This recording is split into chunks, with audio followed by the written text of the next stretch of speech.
Come in. Welcome. I'm E.G. Marshall. It was Oscar Wilde who wrote, in a surprisingly gentle and almost naive tone, "Death must be so beautiful, to lie and listen to silence, to have no yesterday and no tomorrow, to forget time, to forgive life, to stay at peace. The trouble is, not all the dead will stay quietly asleep. That's why we have ghost stories." Frightened to death? More than that.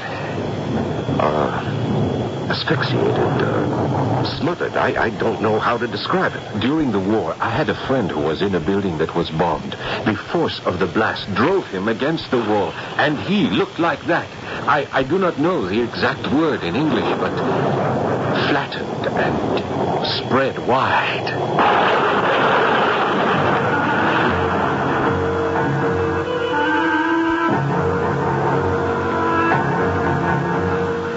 Our mystery drama, The Ghostly Private Eye, was written especially for the Mystery Theater by Ian Martin and stars It is sponsored in part by Buick Motor Division. I'll be back shortly with Act One.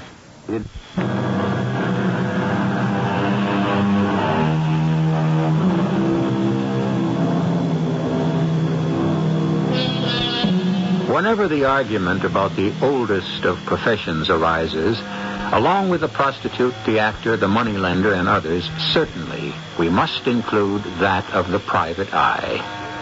Sometimes honorable beyond belief, as in the case of Cain and Abel when Jehovah himself solved the murder. Many more times, not the most prized member of society, still a figure to be reckoned with. Of all the modern ones, no one is more special than the parapsychologist, the man who deals in the explanation of that vast middle world of clairvoyance, extrasensory perception, and psychic phenomena. The explainer of the inexplicable, such a man as the singular Mr. Flaxman Lowe. Hello? Mr. Flaxman Lowe? Yes, the same. This is George Blackburton. You know, we've seen each other casually at the club.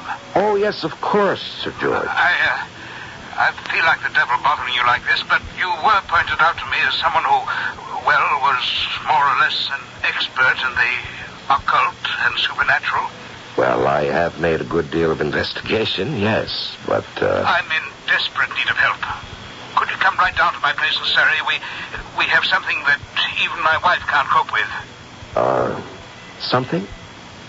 Perhaps it's an old curse. I don't know, but there is a thing that is trying to crowd us out of the house that you can actually taste and smell. Disgusting and terrifying. I need help. Well, I don't know about immediately. I'm expecting a guest from France whom I must pick up shortly. By all means, bring him with you. Let him be our guest, too, for the weekend. If you don't help us, I'm afraid I'll go stark, staring mad. Oh, very well. I think it might be arranged. Monsieur Lowe, I recognize you from your photograph. Oh, my dear boy, you must be Professor Jean Thierry. I am. Well, you look young enough to be my son, and with such a formidable academic background. As I come to meet you, I am a child at the feet of the master. Oh, now you make me feel like the all-wise spirit. Well, are you not the king of ghost killers, the master of the spirit world? Oh, scarcely. I'm a child in the wilderness of the afterworld. And, at the moment, an embarrassed host. Oh, why? Well, what would you say if instead of taking you home to my comfortable fire, as I'd planned to, I whisked you off instead into the depths of Kent for a weekend at a haunted house, far beyond your belief, and which even stretches mine? What would I say? What am I here for? Well, so we stay right here in the station and catch the next train for Yand Manor House.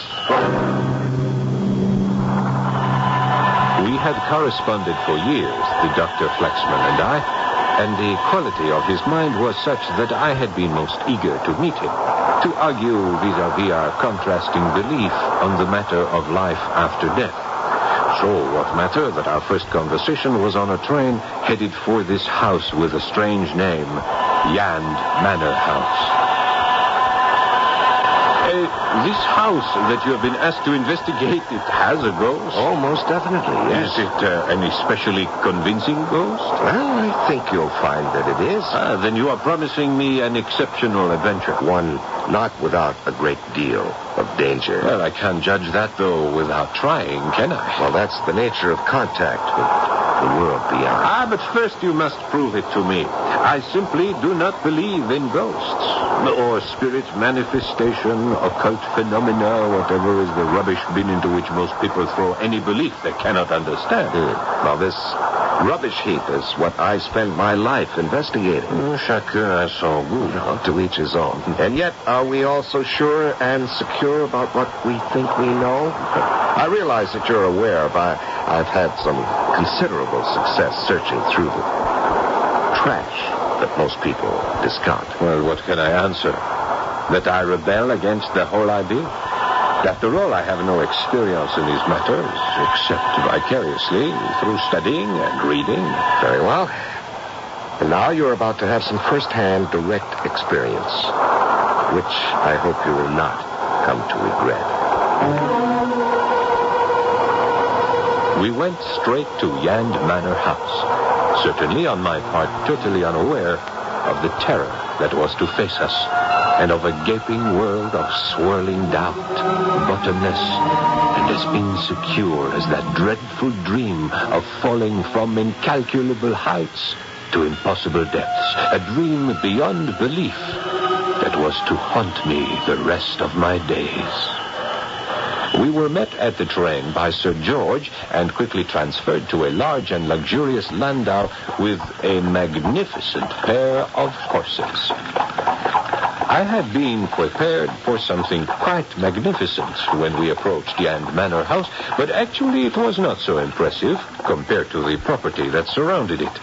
A square brick house, notable only for a strangely out-of-character building at the end of the garden that was unmistakably a mausoleum. But our hosts I found quite charming. Your rooms are comfortable, I hope, Mr. Lowe, Professor Thierry? Oh, I find mine even better than that. Cozy. Oh, yes, mine too. I feel quite at home. And you need have no worries. I've swept them myself. What Cynthia means is that she has, not literally swept them for dust, but for any sign or evidence of supernatural occupation or presence. I assure you they're quite clean. In fact, I've combed the whole house, and there's not a jot of evidence that any spirit forces or spectral emanations exist. Save for, of course, the den. I'm a psychic, too, you know, Mr. Lowe. Oh, well, you flatter me, Lady Blackburton. I don't consider myself one, only an investigator of psychic phenomena. You do not believe in the spirit world? That's a different matter. I think you will find, madame, that he is a true believer. I am the fly in the ointment. Well, monsieur, before you leave Yand House, I can promise we will have made a true believer of you. Well, you sound almost as though you enjoyed this ghost, which so concerns your husband. Oh, no. No, this is something malignant, destructive. It must be exorcised. I tried to reach it through spiritualism, but without success. I only hope that with your help, perhaps we can. May I ask when we're to see the room? We're waiting only for my nephew, who'll be joining us for dinner. We will be 5, the Pentateuch, the perfect number for a seance. One reason why we were delighted when you asked if you could bring a guest, Dr. Lowe. I only hope, madame, that I will not be a limiting factor. We ask only for your cooperation. I feel quite sure we'll end up by winning your belief. That'll be Charles now. Don't you think, my dear, it might be a good idea for us all to go straight into dinner? I think perhaps it would. Gentlemen, will you join me? There had been a curious little family byplay between Sir George and his wife, which was soon explained to me after I met Charles Volney. He was a large, heavy young man with an athletic build. I can't say I found him an attractive personality, but what was most noticeable about him was that he was already on his way to another evening, which could only lead to a hangover in the morning. And so, Aunt Cynthia, we're to have another table-tapping session? Charles, I won't have you talk to your aunt that way. Well, good Lord, Uncle George, has she really got you believing in all this twaddle? The strange things that happen in that room can't be taken lightly. He doesn't really take them lightly at all, George. The bravado is just to cover up his own fear. Rubbish, Auntie. Some wind blowing down the chimney, rustling the ivy and swinging something loose against the window, or the creaks and groans of this drafty old house. Nonsense. Are you seriously interested in all this balderdash, Dr. Lowe? Well, yes. After all, I have made it my life work. Yes, of course, but to expose frauds and to show up fakers. In part, yes, that is a byproduct. Now, you're not going to tell me you actually believe in bits of ectoplasm bumbling about, droning and clanking chains. May I quote you from Hamlet? There are more things under heaven and earth, Horatio, than are dreamed of. Oh, Lord, I'm in a nest of nuts. No, not quite. You have another skeptic at the table. Ah, Professor Thierry, huh? Yes, you see, we're a good balance. 2 for, 2 against, and Sir George somewhere in the middle. Well, I'm not so sure anymore, Flaxman. Not after the last experience. The one that sent me scurrying to you for help. Now, my information about the room, we're about to, what's the best word? Shall we settle for invade? Is still sketchy. Naturally, Dr. Lowe. It has to be all the things you can't question, only interpret. The wind blowing, a shutter clacking. You know, it's so easy if you can't see anything face to face. Yes, sir, but if you'll excuse me, Charles, I think there have been other manifestations. Am I wrong? Far from it. Hearing and seeing are not the only senses. One can actually feel the presence. Oh, it's all in the mind. It's a lot more than that, damn it. I tell you, one can smell it. Smell it? The fetid odor of death, the grave and decay. It's not only smell, but taste. It runs true to form. After a certain hour, none of us will be able to remain in the room. Why? Because, my dear nephew, we shall be crowded out. But why would this presence, or whatever it is, want to, your strange phrase, crowd anyone out? It's an experience one can't describe, that one has to live, Professor Thierry. As if, somewhere in one's daily life, one closed one's eyes for a second and suddenly realized he was standing at the verge of a gaping hole that plunged into such terrifying darkness and eternal damnation that the bile of terror rises in the throat and threatens to suffocate you. There's an enemy in that room at such times who presses against you so massively that you feel as if you're being trampled under a multitude, helpless against a torrent. A stifling, a force that you must move from or be smothered to death. Oh, forgive me. This is not exactly after-dinner conversation, but it is a reality in George's and my life that we must face or run from if we can. We've decided to face it. Will you chance it with us?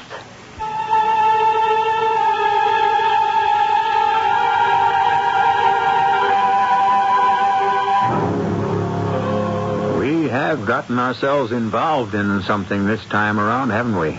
I don't know where each of you stands on the power of the spirit world, extension after death, or belief in ghosts. But I do hope you'll stay to do a little more research with me and Mr. Lowe on the nature of it, the possibility of it, and exactly what effects it can have on us. I shall return shortly with Act 2. Think about it.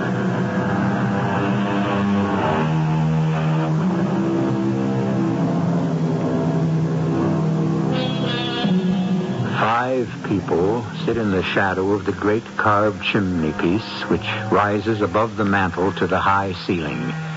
About a dark table of fumed oak, They hold hands. 4 of them watch Cynthia go into trance and wait for the manifestations from beyond. The room is dark and brooding enough to raise Satan himself. The lamps smoke and cloud the atmosphere, as if the air pressure is heavy beyond nature. But nothing happens.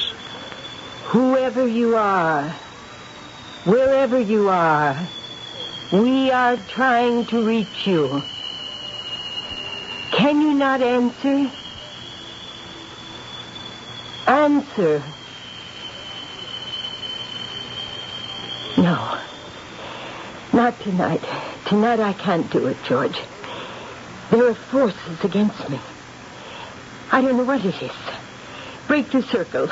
Bring up the lights. I will, Cynthia, my dear. And rest. Relax. Cynthia, you extend yourself too much. I'm all right, George, dear. But I must rest now. If you'll excuse me, We may not have raised any wandering spirits inside, but we seem to have created some outside. If you'll excuse me, I think I'd best see Cynthia up to bed. Please give my apologies to our guest. Hush, Cynthia. Don't worry about I worry about what I must. Did you ride over, Charles? Oh, yes, sir. I don't want you to go back in the storm like this. You must stay. Any one of the rooms in the West Wing, they're all made up. Now, don't you worry about me. But I do. Very well, Auntie. I promise. Come along, Cynthia. Charles, since I'll not be down again tonight, will you see to our guest needs? I also promise to be an excellent host, Uncle George. Good night. Good night, Lady Blackbird, Sir George. Good night. Well, gentlemen, what should it be? Whiskey, gin, brandy? No. For me, nothing. It was a long journey from Paris. Afternoon's trip has finished the job. I am exhausted. No, I don't think I want any either. Why don't we all just go up to bed? Huh? Ah, yes, bed, sleep. Those I welcome. But, I'm not going upstairs. Well, you're not going to ride home in weather like this. No, Mr. Lowe. I'm going to spend the night, right here. You mean in this room? That's right. Either I will sleep the sleep of the unrighteous, or if I'm wrong and my aunt's right, I'll have some company. Now, I mean to put an end to all this nonsense about ghosts and ghouls. Then I shall sit up with you. Oh, perish the thought, Mr. Lowe. With your reputation, I'm sure any self-respecting member of the other world would give you a wide berth. Well, are you still sure you won't join me in a brandy? Very well. Mr. Volney, may I ask you to be serious for a moment? You may ask me. I don't think you should take your aunt's warning lightly. Even though there's been no physical evidence tonight, apparently some malignant and dangerous force considers this room its province. Then if it does, I intend to disabuse it of the idea. More than that, I'd want it off my turf. You see, this house will be mine one day, very soon, if my aunt and uncle decide to return to traveling. And I want it, whoever or whatever it might be, and mark you, I don't believe it exists. I want it to know that when I take over, there'll only be room for one of us. And no amount of discussion would persuade this headstrong young man to change his mind. Personally, I couldn't help agreeing with his point of view. The idea of anything supernatural daring to intrude in this temple of the normal and the everyday seemed ludicrous. So, Flaxman and I went upstairs. John, yes. I am concerned. About me? Actually, I must admit my concern was more for that young man downstairs. I should not worry about him. One more drink and the wine will put him straight to sleep. Well, I'm not worried about anything that may threaten him in this world. I left my practical French friend and went to my own room. The storm was still whistling and moaning about Yand Manor House, but it was a perfectly natural phenomenon, and there was certainly no cause for alarm. I must have been sleeping lightly, for a grandfather clock striking the 3/4 hour somewhere in the house woke me up. I glanced at my watch and saw that it was 1:45 to midnight. I shrugged into my robe and slippers and stole downstairs. The house was silent, save for the moan of the wind and the steady drum of the rain outside. The door to the den was closed, and I opened it, filled with a nameless apprehension. I could have saved myself my uneasiness. Stretched out comfortably on the couch, a still unemptied glass in his hand, lay Charles Volney, snoring contentedly and looking to my middle-aged envy the picture of health in spite of all his drinking. I removed the glass and set it aside. For a moment I considered getting him out of there. But he was so soundly in his cups and such a heavy young man, the effort was beyond me. Besides, I was getting cold. So I stoked up the fire and left him. To my eternal regret, as it turned out.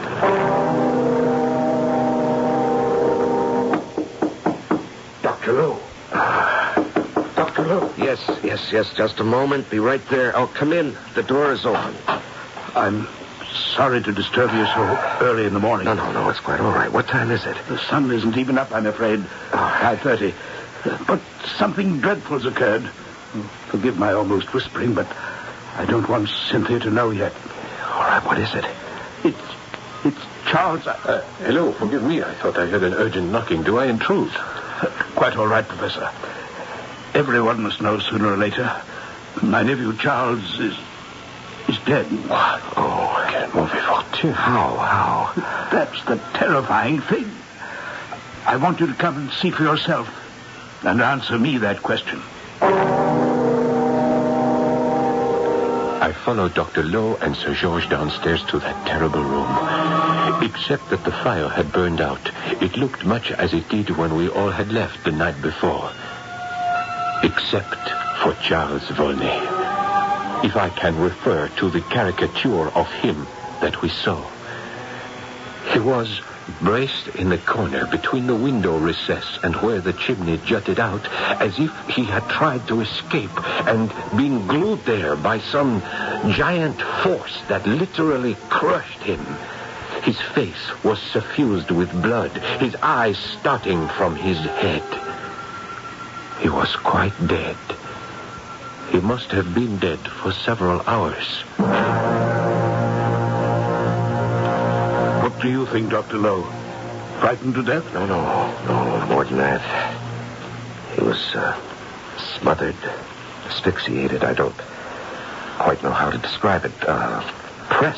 Pressed to death almost. Yes, once during the war I had a friend in a building that was bombed. He was not injured directly. Only the force of the blast within a confined space drove him against the wall and somehow flattened him. He was spread wide. Good Lord. It's not natural. No, my friend Sir George, it is, I'm afraid, supernatural. Yes, he should have listened to your wife, and I should have listened to my own misgivings. Alas, I feel at fault there. No, Jean. I came down last night again, just before midnight. He'd passed out on the couch, and I couldn't move him. It's no one's fault but mine. I should never have come back to this accursed house. And I'll call Mr. Bunbury.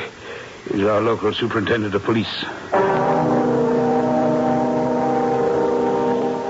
So, I'll save you for the last, Mr. Lowe, knowing your reputation and all. Well, I don't know whether that's a plus or a minus. Oh, now, sir, plus, of course.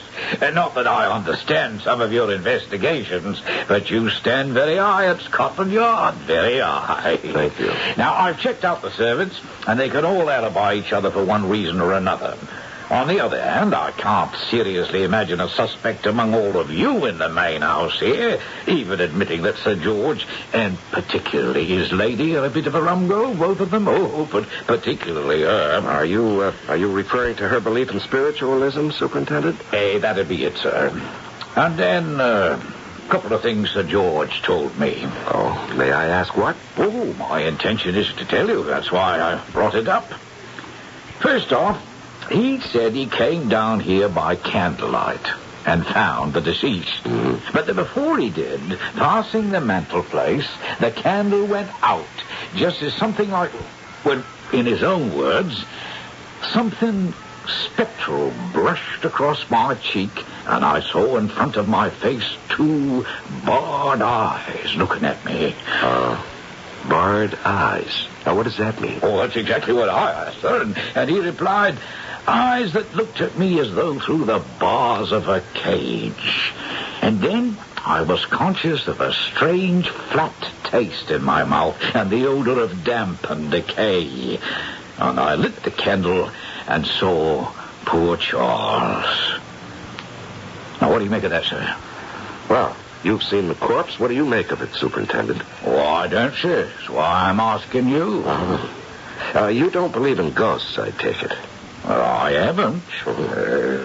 I know you've been in on many investigations, however, where it seemed to be something like that, only, wasn't. Well, can you think of any other explanation for this death? Meaning that you think it was something, supernatural? Well, I don't see any other explanation for the moment.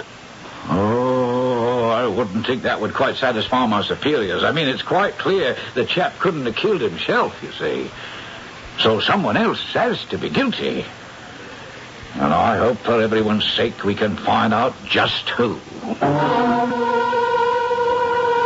It was sheer inadvertence that I happened to be in the solarium right off the porch where this interview took place. Or was it? Because as soon as it was over and the sergeant had left, Flaxman came out to join me. I am still in the dark. Well, as we may very well find ourselves tonight. Aha, where? In the room where Charles died.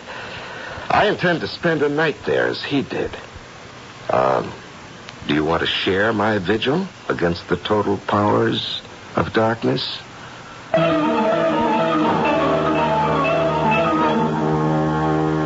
And as Professor Thierry regards his brilliant but strange friend and intellectual enemy, remembering the horrible death he has seen one man suffer, but pondering the challenge of ultimate proof on a basic principle, I must leave them, and you, till I return with Act 3. Wonderful.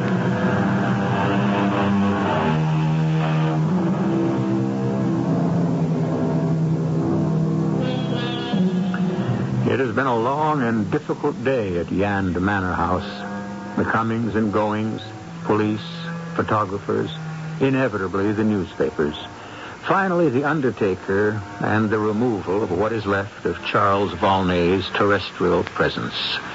Sir George and his wife have naturally been totally involved in this, and it is not until evening that their guests, who have tactfully tried to stay out from underfoot, have been able to exchange more than a few words with either of them. Now, Mrs. Blackburton has at last been able to find a moment alone with Flaxman Lowe, walking in the garden. It's all my fault, you see. No, I don't see. I was the one who talked George into coming back to Yand Manor after all these years. Oh, Lady Blackburton has a bench right here. Would you like to sit down? Oh, beside the mausoleum? Why not? It's strangely appropriate. Why? What is this building? Well, that's part of it all. Yand Manor has been in George's family since a sort of granduncle willed it to his grandfather, with a specific reservation. And that was? That in perpetuity, till the last of the Blackburton heirs, Yand House must remain in the family's hands. And that if the family didn't occupy it, it couldn't be rented. Well, now, I doubt if that would hold up in any legal court. Possibly not, but beyond that, there was the curse. The curse? That anyone who broke the promise or the letter of it would die a horrible death. Oh, I see. And, Sir George believed this? George is such a decent man, Dr. Lowe. It wouldn't have had to go that far. He would have just lived up to a family promise as his father and he had in their own way and kept Yand House without living in it. But you see, I was the one who forced the issue. You decided that as long as you were back in England, it was silly not to live in a house you already owned. Yes.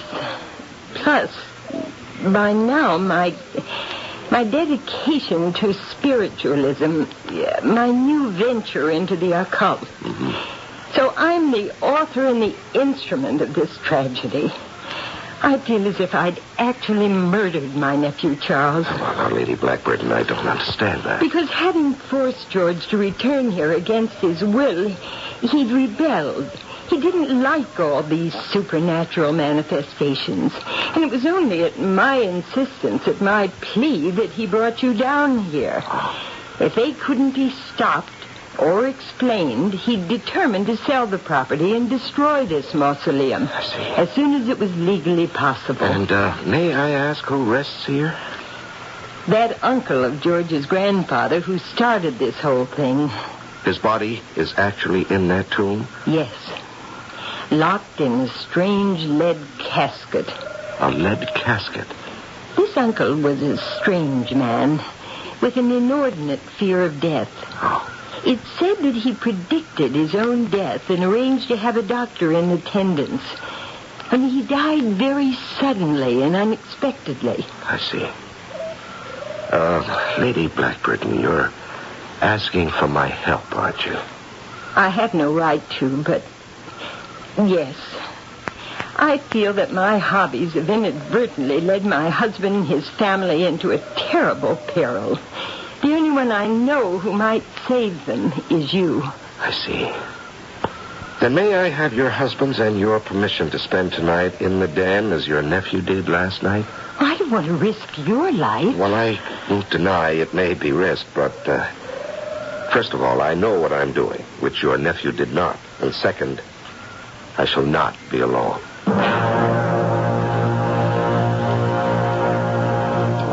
And so it was we came to that fateful night. My friend Flaxman Lowe and I entered that fearful room, closed the door behind us, and settled down to challenge whatever malevolent spirit he thought still occupied it. I was still skeptical and remaining to be convinced. This is the account of that evening. It was very different from the night before. No wind was stirring. It had been a beautiful sunset. There was no need for a fire. And for some time, after long discussion, Jean, Thierry, and I were sitting quietly. All of a sudden, he rose. I'm thirsty. Would you like a drink? No, thank you, Jean. I want to have all my senses alert. I meant only plain water. No, thank you. Oh, what an abominable taste. What, the water? No, I haven't touched it yet. It is as if some horrible fly has flown into my mouth. It is disgusting. Yes, like a fungus growth. Yes, repulsive like that. Yeah, I ask only because I feel the same. Well, I think you're about to be convinced. You don't mean that. Why did you put out the lamp? I didn't. Light the candle beside you on the table. Very well. Tonnerre, give me your matches, Dr. Lowe. Mine are damp. Where are you? I'm here. Oh, it is as dark as Egypt. I am coming. It is so hard to get along. Hard to get along? Yes, I am unable to move. I am suffocating. Where are you? I am here by the door. The air in the room had become palpable to the touch. Heavy, clogging, repulsive, with the sensation of smothering, cold human flesh. I fought against it, gasping for breath, the clammy flesh crowding over me, smothering me like some fat, nauseating humanoid jellyfish. And then, across my cheek, there was a stinging, reeking pain. With my last strength, I fled the terror. There was a crash of glass, a wild rush of air, and I knew no more.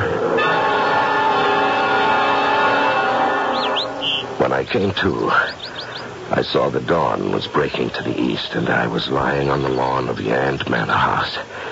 Above me was a shattered lattice window swinging in the wind, and clutched in my hand was something dark in color, slender and twisted. It might have been the skin of an adder, a piece of bark rolling itself up like a parchment scroll, or the desiccated claw of some unimaginable beast from hell. I hurried into the house, barely conscious of the smarting pain in my left cheek, fearful only for my friend Jean. I found him unconscious just outside the door to that baleful room, but thank God, alive. Excellent. Yes, just take it easy, Jean. All right, now, can you stand? Are you all right? Yes. Huh? I think so. All right. You have a bruise on your forehead. Are you dizzy? No, not anymore. What happened to you? I don't know. I was literally crowded out of the room by that infernal thing. What was it? With its damp, swelling flesh. I was buried in that stifling pulp. It pushed and swelled against me, driving me away from you in the dark to the door.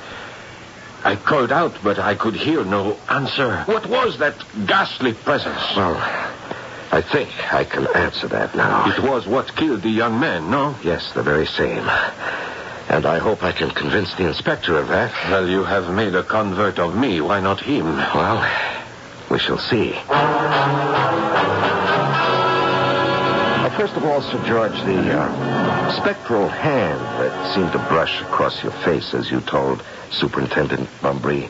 Yes? You were by the fireplace at the time, passing the ornamental foremantle that rises above it. Yes. You see all those figures carved there, in particular the griffin, and hanging from the sharp point of its beak? These? Human hairs. Yes, human hairs, black. Whose would you say they were? Both Professor Thierry and myself are gray. You're light-haired, and your nephew was fair. Sir George is sandy. Now, who else frequents this room? No one, except the maid, who is also graying. But these are a woman's hair. Why? Why? Because they're long? Well, yes. Uh-huh. And this? What is that? Could I see? Sure. A long, thin object, half brown, half yellow, and twisted like the blade of a corkscrew. I have no idea. Well, suppose I suggest it's a human nail, which time and neglect has allowed to grow to superhuman proportions. Mon Dieu, it would have to be 12 inches long. Nobody but an ancient Chinese mandarin could grow such a monstrosity. Or a corpse who refused to die.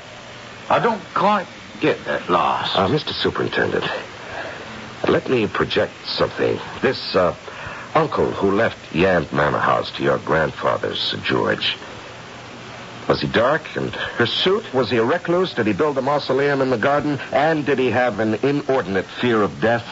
Yes, to all counts. And is it not true that both you and the nephew who might have been your heir were ready to take all steps to get rid of this mausoleum and or Yand Manor House, particularly your nephew?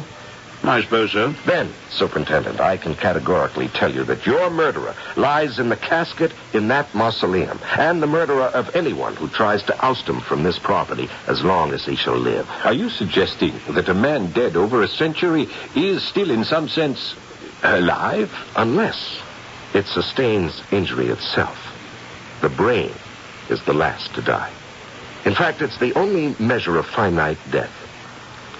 Now open the coffin, and you'll see what I mean.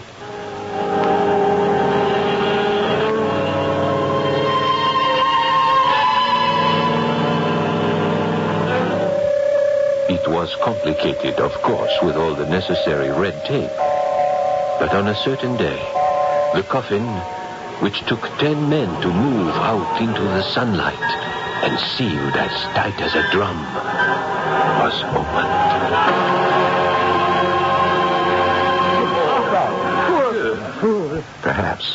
Perhaps, Lady Blackburton. But you see, the urge, the dream, the thirst for immortality persists. His own special coffin, sealed airtight, so confining that when his soul stirred beyond his finite body, he must have had an illimitable desire to expand and choke out anyone who stood in his way. But after 100 years, the flesh, the form, still undisturbed. Except for the hair and the nails and the eyelashes. Look at the length of them. All of them must have kept growing since he was locked in the coffin. Are you suggesting this man was, or is, still alive? In a sense, yes, Superintendent. You see, he seems to have mastered some ancient formula whereby the body is saved from complete disintegration. And you can see that evidence before you. So that closes your case for you, Mr. Superintendent. Now you know how young Mr. Volney met his death. And what about us, Dr. Lowe? Oh, I think you'll have little reason for fear being haunted anymore. You see, in the sunlight, the body already is beginning to disintegrate. By the end of the day, there'll be nothing left but a fleshless skeleton. How can I thank you for what you've accomplished? Now, don't thank me. It's fate and the proper relationship of things. God and the world have a way of reestablishing those. And have I convinced you, Professor, that at least there is something beyond your pragmatic values? My dear Dr. Lowe, you have convinced me that you will add another branch to our sciences. But I must admit, you establish your facts too well for my total peace of mind. The remarkable Flaxman Lowe, parapsychic private eye, has been and continues to be a dominating figure in the field of parapsychology and in unraveling its mysteries, or at least illuminating them. If this is a field which interests you, perhaps I shall bring you other cases in the future.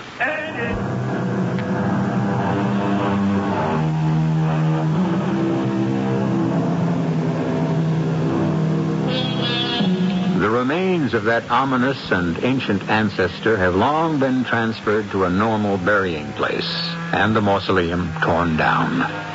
Sir George and his wife stay on at Yand Manor House. Cynthia Blackburton has long since given up spiritualism and assorted interests in favor of feminism. Of course, since she is still in the 19th century, you might not recognize it for what it is today. But her spirit lingers on through the women's suffragette movement, through memories of Emma Goldman and her sister standard bearers, who were the progenitors of women's lib. Our cast included Larry Haynes, Paul Hecht, Betty Winkler, Guy Sorrell, and Ian Martin.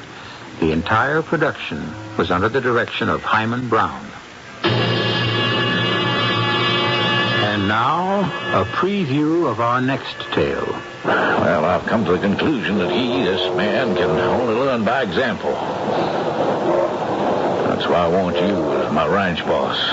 As executioner. What? If anyone won't toe the line as your representative, I force him to draw down on me. And when he does... No, I don't want the reality, only the threat, the pressure, the leverage. I don't want any killing. No one ever really does. They just want their way. The killing is a kind of terrible accident that just happens. Only with me, it's no accident. You bought yourself just what you want, Colonel Braden. I feel mighty sure I did, King Tut. Can't help myself. My cross to bear. This is E.G. Marshall inviting you to return to our Mystery Theater for another adventure in the macabre. Until next time, pleasant dreams.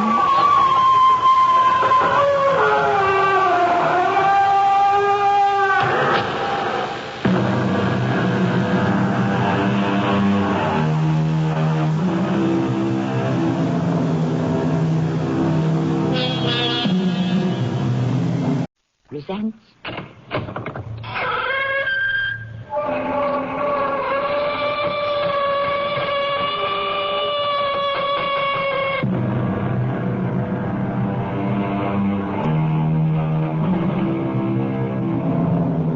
Come in. Welcome. I am Tammy Grimes. As long as there are haves and have-nots, givers and takers, the affluent and the less fluent, there will be those whose only way of competing is to rob. Whether it is personal goods, industrial secrets, state or national secrets, whatever can be clandestinely stolen and sold will be. For every new kind of holdup or heist, there is a new method of detection. For every spy, a counter-spy. as we hope to illustrate in today's mystery drama. What are you doing in my house? Mr. Parker, I was waiting for you. How did you get in? By the back door. It was open. Let me identify myself before you call the police. Inspector Michael Fogg, sir, Wimbledon Police. I show you this picture. Do you know this person? Well, yes, I do. His name is William Jackson. He's a very good friend. Why do you ask? Mr. Parker, your very good friend has been murdered.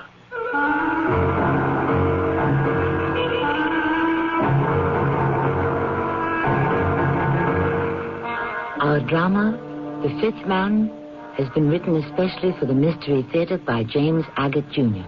and stars Norman Rose. I shall return shortly with Act One.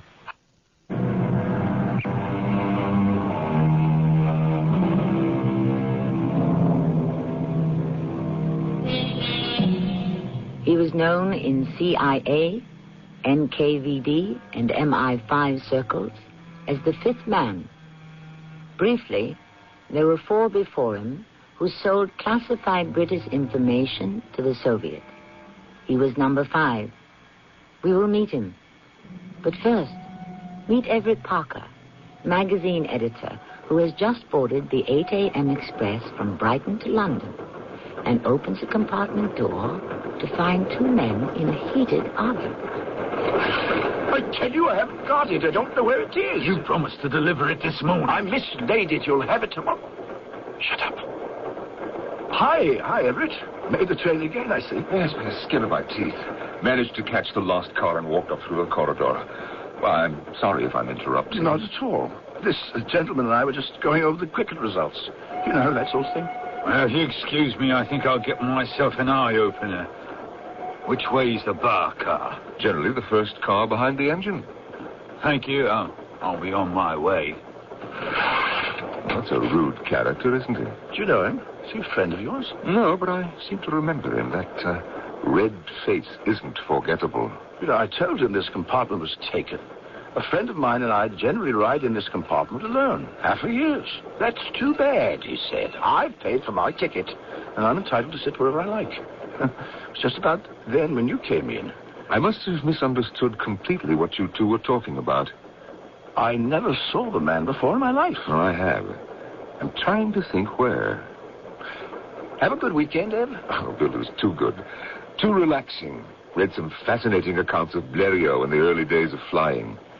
I think I'll assign one of our writers to write it up for the magazine. The chances those early pilots took. People don't dare the fates like that anymore. It made me realize what I'm doing, putting out that little airplane magazine, is pretty small beer. Oh, Ed, what are you talking about?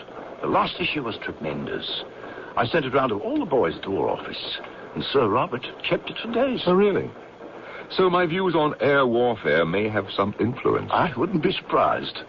Speaking of small beer, I have suddenly developed a tremendous thirst. You, Tom Teetotaler, at 8 in the morning? So if you'll excuse me, Eb, I think I'll wander up to the bar car.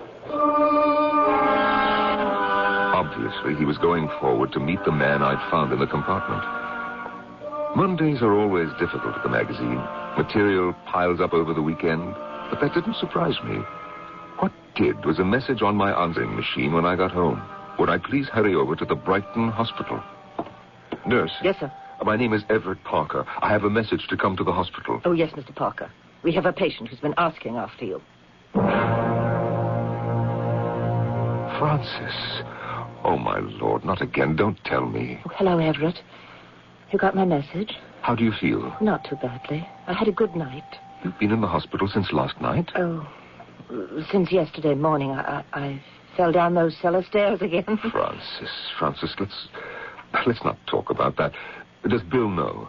He should. I mean, does he know that you're in the hospital? I rode into London with him this morning. He didn't say a word about you. Well, why would he? Oh, Francis, this is terrible. You can't go on like this, married to a man who... Everett, I don't want you to talk about it. This is the second time you've had to come here to be treated. Perhaps. Well, isn't it? Well, I must be accident-prone. I mean, I keep falling down at home. I don't believe that. I never have. I don't care what it is, frustration, anger. He must not be allowed to lay a hand on you. He doesn't. It's really not his Well, fault. whose fault is it then? Look at you. Your arm is bound up. Is it fractured? Is it broken? Oh, your eyes, black and blue. To see you like this in the hands of that maniac, it's unbearable for me. Do you understand? It'll be all right. It'll never be all right. Now, I've decided. I either go to the police about this or talk to him myself. But I'm not letting this go any further. Now, Francis, you want me to do something, don't you? I guess so. I know so. Why else would you leave word for me to come to the hospital? Because I didn't have anyone else I could turn to. When are they discharging you? Not for another day, I think. Fine. I'd rather you didn't go home until I've had all this out with Bill. If he can't control himself, something will have to be done to protect you. Thank you, Everett. I'm so sorry to put this on you. I really am. I went directly to Bill Jackson's house. It was dark. I knocked. I rang the bell, rapped at the windows. No answer. The next morning, he was not on the 8 o'clock. That night when I got home, I opened my door to find an unannounced visitor. Good evening, Mr. Parker. What are you doing in my house? I am waiting for you, sir. I don't mean that. I mean, how did you get in? By your back door. It was open. May I identify myself before you call the police? I think you'd better. Inspector Michael Fogg, sir. My ID, Wimbledon Police. Well, what do you want from me? Information about a person by the name of William Arthur Jackson. Inspector, you may remove your hat and coat and sit down like an ordinary person. Tell me, do you chaps always wear a raincoat even when it's not raining? Mr. Parker, do you mind if I ask the questions? It's come to our attention. You may have been the last person to see Mr. Jackson alive. Oh, do you mean he's dead? Yes, sir. We have reason to believe he may have been murdered. Oh, good Lord. You did know him? Well, oh, yes, certainly. When did you last see him? Oh, yesterday morning. We rode into the city together on the 8 o'clock. The Brighton-London Express? Yes. Shared a compartment as we have for over 2 years. We're quite aware of that. Well, I didn't know my life was such an open book. When it's a case of murder, one asks a great many questions. How did Bill die? He was discovered lying beside the tracks 3 miles this side of Charing Cross Station. Oh, my Lord. Well, could he have jumped from the train? Possibly. He could also have been pushed. Has the War Office been informed? Ah, then you know he worked for the War Office. Oh, yes. Also know his bureau chief, Sir Robert Leeds. He happens to have contributed to my magazine. And that would be Airspace. I see you've done your homework, Inspector. William Jackson and I were more than casual acquaintances. As I said, we've ridden that train 5 days a week for over 2 years. Would you be good enough to tell me what you remember of that last train ride? And I'll try to recall as much as you can. Your testimony could be quite crucial to this investigation, as well as establishing your innocence or guilt. Oh, come now, Inspector. You're not saying that I'm suspected of pushing Jackson off the train. At this point, anyone and everyone is under suspicion. Please proceed. Tell me what occurred that morning. I told the inspector that William seemed in a good mood. I mentioned the man with the red face, whose identity still escapes me, and that I'd followed William to the bar car, where I found the two of them arguing. The inspector took it all down, thanked me, and said he'd return in a few days. I went directly to see Frances, Mrs. Jackson. Everett, I'm so glad you came over. I'm glad you're home from the hospital. Are you feeling better? Yes. Better and worse. And frightened. The police were here. I didn't know what to tell them. A nice inspector who wanted to know why Bill might have jumped. Well, I had no idea. And if he didn't, then why would anyone want to push him out? Anything else? How well did I know you, and were we good friends? I said we were. Everett, who could have done such a thing? Well, the impression I got is the police think it might be me. You? Oh, Everett, that's terrible. You, of all people. Why do they suspect you? What did you tell them? All that I know. There was a man in the compartment when I got there. He and Bill were talking, and then later both of them were having angry words together in the bar car. You know the man? I think so. I know him from somewhere. Well, then they left the bar car. They didn't see me. I ducked behind a newspaper. I thought they were going back to the compartment. So it's still an open question. Did Bill fall? Was it an accident, or was he pushed? Francis, He did not fall. There is no way anyone could fall out of the train between the cars. They're locked to one another with a concertina passageway. Somebody opened the outer compartment door The one you alight from at the station. and forced him out. Since I was sharing the compartment with Bill, that's why I am a prime suspect. It's a little unnerving. Why only you? What about that other man? I'm having a hard time making anyone believe he existed. He had a very red face, heavier than I am, older. Does he sound like someone Bill had dealings with?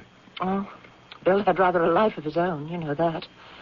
For one thing, his work at the War Office was very secret, and then there were people he spent time with he never introduced me to, or brought home. It was one of the things we fought about. Why he wouldn't take me into his confidence. I knew he had another life, but he kept denying it. What made you so sure? Well, he couldn't account for hours and days of his time. He'd pack up and not tell me where he was going or when he'd be back. Couldn't it have simply been some project for the War Office? The last time he was away, I called the War Office, and I spoke to Sir Robert. He said Bill had asked for leave, and he was surprised that I didn't know where he was. So you see, Bill could have had dealings with half a dozen red-faced men, and I'd know nothing about it. Of course, the two of them meeting on the train could have been a coincidence and nothing to do with Bill's death. Why do you say that? That's what I hope. If that red-faced man had a hand in it, then he knows I saw him and I would give evidence he was on the train. So he might not hesitate to do away with me as he had Bill. It wouldn't be safe for him to let me live. Oh, no, Everett.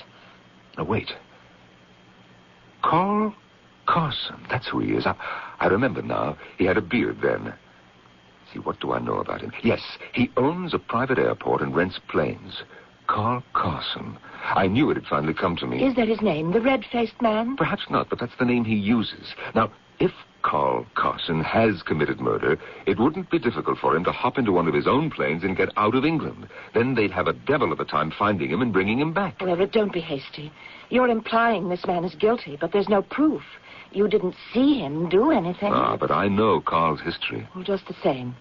When you talk to the police, you should make it clear there's a very big if. I mean, supposing after all this they find out your man is innocent and someone else is guilty.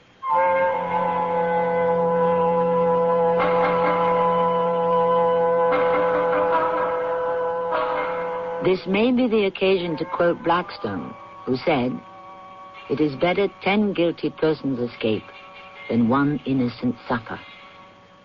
Frankly, at this stage of the plot's unfolding, I haven't a clue who is guilty of murder. But I hope, along with yourselves, to learn more when the curtain rises shortly in Act 2.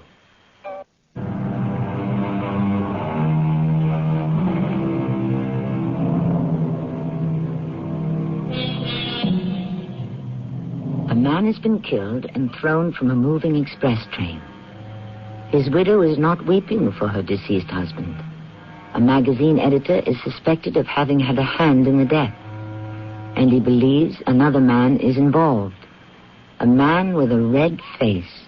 Mr. Parker, I appreciate your assistance in identifying this man you allege was on the train. Allege, Inspector? But there is a more important matter that concerns the department.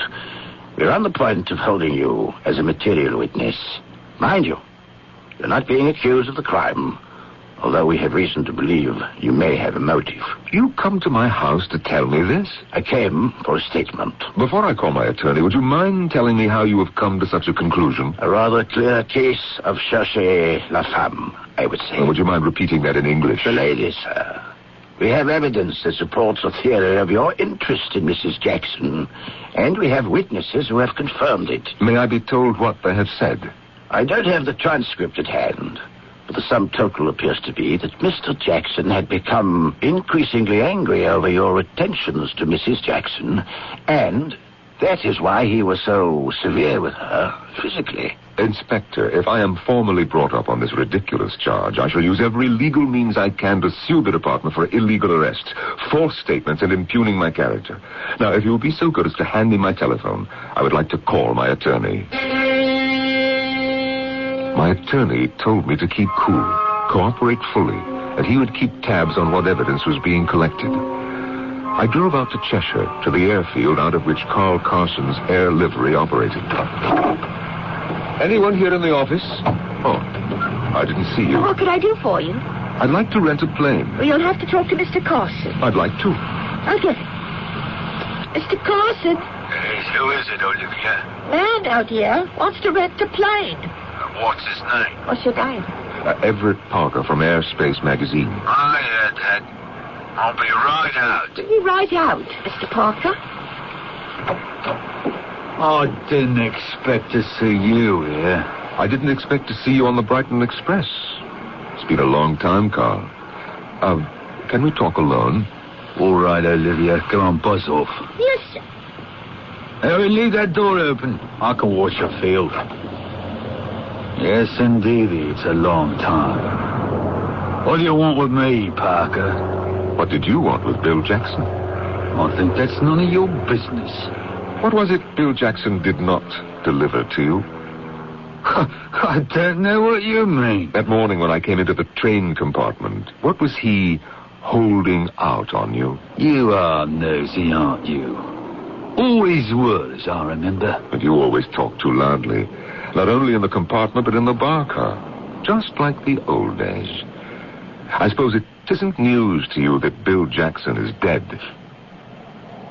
Why do you say that? Well, sure, it's new. You didn't know anything about it? I've been out of the country for a week. I just got back.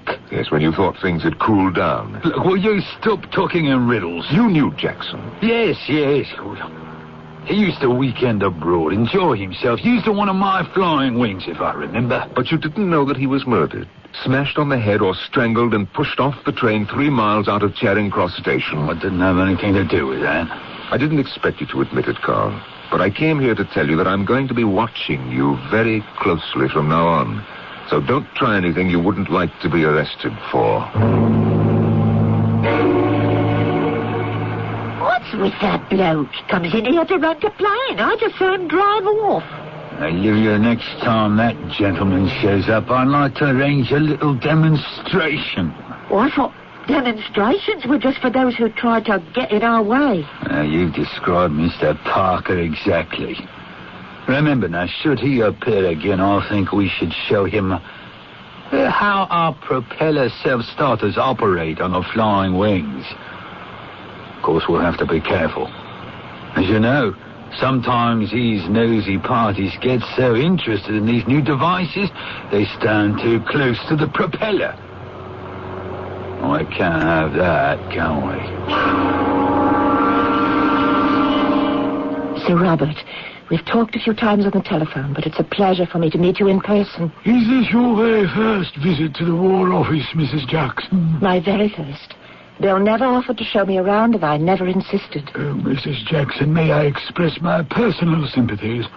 Your husband was a dedicated servant in His Majesty's service. He will be missed. Now, is there anything I can do? I've brought something that I believe belongs to you. I have it in my handbag. This little notebook. Please take it.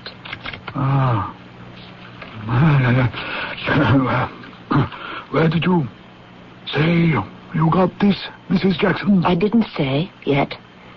It does belong to you, doesn't it? You are going to tell me how it came into your possession. I suppose now that Bill's dead, it can't hurt him anymore. Tell me, have you looked into this notebook? Yes, and I have a pretty good idea how dangerous it is.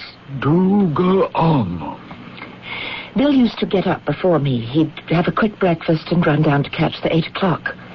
One morning I woke up when he was getting dressed, and I saw this notebook fall out of his pocket. This was in your husband's possession? Yes.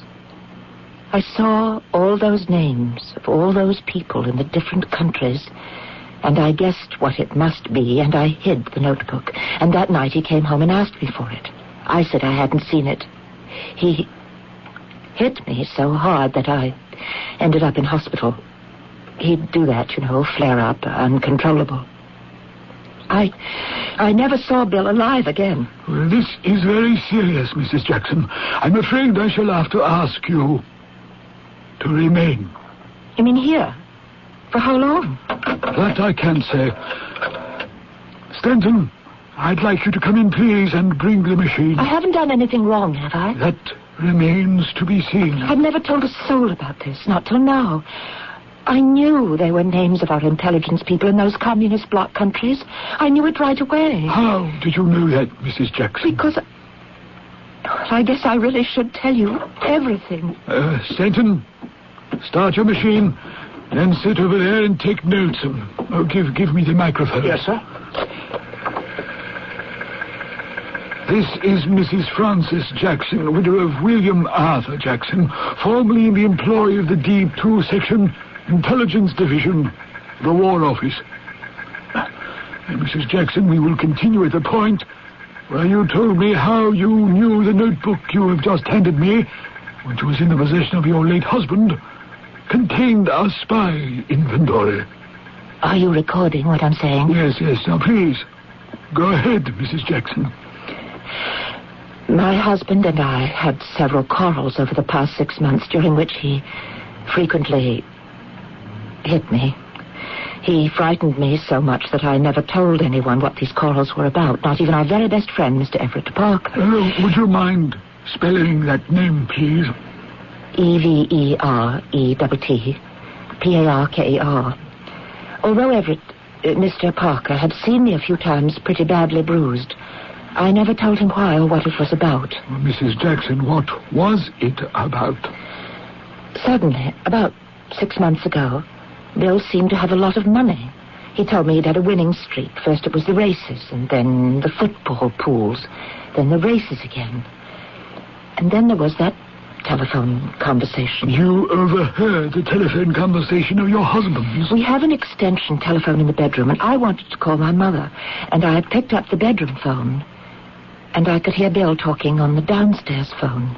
And he said, "No, names of plans I can't get, but names of people I can." And then I heard him say, "Francis, is that you on the upstairs phone? I can hear you breathing." Well, of course, I was frightened to death. I hung up quickly, and I locked myself in the bathroom, and he came upstairs and he pounded on the door, and then the phone rang, and he went to answer it. And when I came out, he had left the house. How did you associate that experience with this notebook? He used to joke about the 4 men who had spied for the Soviet, sold our secrets to them, you know. There's always room for a 5th man, he'd say. And I knew he wasn't just joking. He was testing me to see how I'd take it. And then one day, I found a letter with the number 5 under the doormat. The next day, it was gone.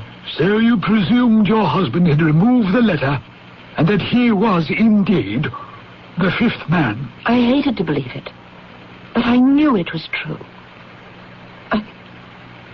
Oh, Sir Robert, this is so painful. Could I stop now? Oh, yes. That will do for our first session. Stanton, take the tapes and have them transcribed, and arrange for Mrs. Jackson to have a 24-hour protection.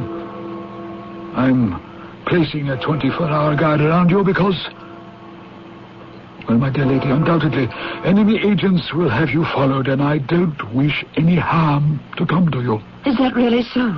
Right here in England, in peacetime, there are enemy agents? Oh, yes. We're not the only ones who plant agents in other countries. Theirs are right under our noses here. Shall I stop the recorder now, Sir Robert? By all means. Mrs. Jackson, we shall get a message to you by hand to arrange for a further taping session. But I could call you as I used to when Bill worked here. Don't use your telephone to call me. There's a 100% probability that it's not a secure phone. Not secure? We must assume it has been tapped by those with whom your husband had dealings. Now, you mentioned Everett Parker, a friend. I know him. Don't talk to him on your telephone about coming here. Don't say anything to anyone about your husband's death.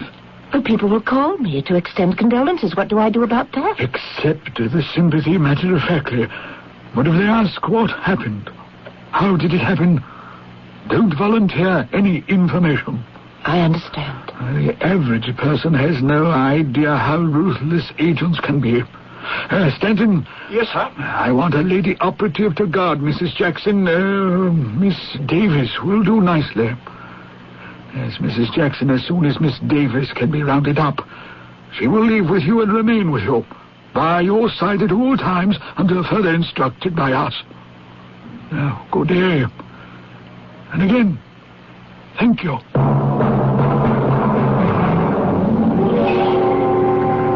Mr. Parker, if you knew all this, why didn't you speak up sooner? My dear Inspector, what a short memory you have.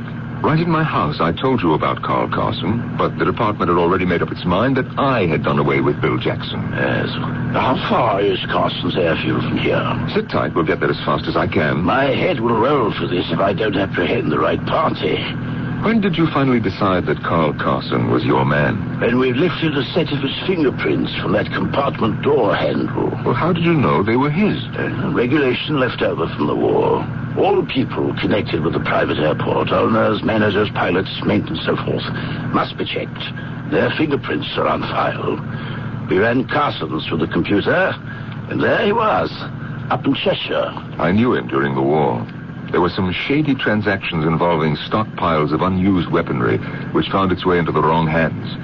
He had good lawyers who got him off with a 6-month suspended sentence, but evidently that never stopped his accreditation. Parker, when you saw him up at his airport, what did he say when you accused him of complicity in the murder of William Jackson? He as much implied it was my word against his. His word, I'm afraid that might not be good enough.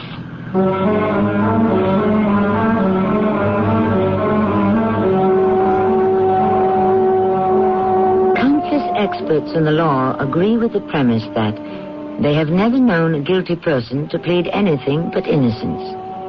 Admission, one way or the other, seems to have nothing to do with clean hands or dirty work. To sort it out, to arrive at the truth, we rely on evidence, scientific and sworn-to facts, and juries. And even they sometimes can be mistaken. I shall return shortly with Act 3.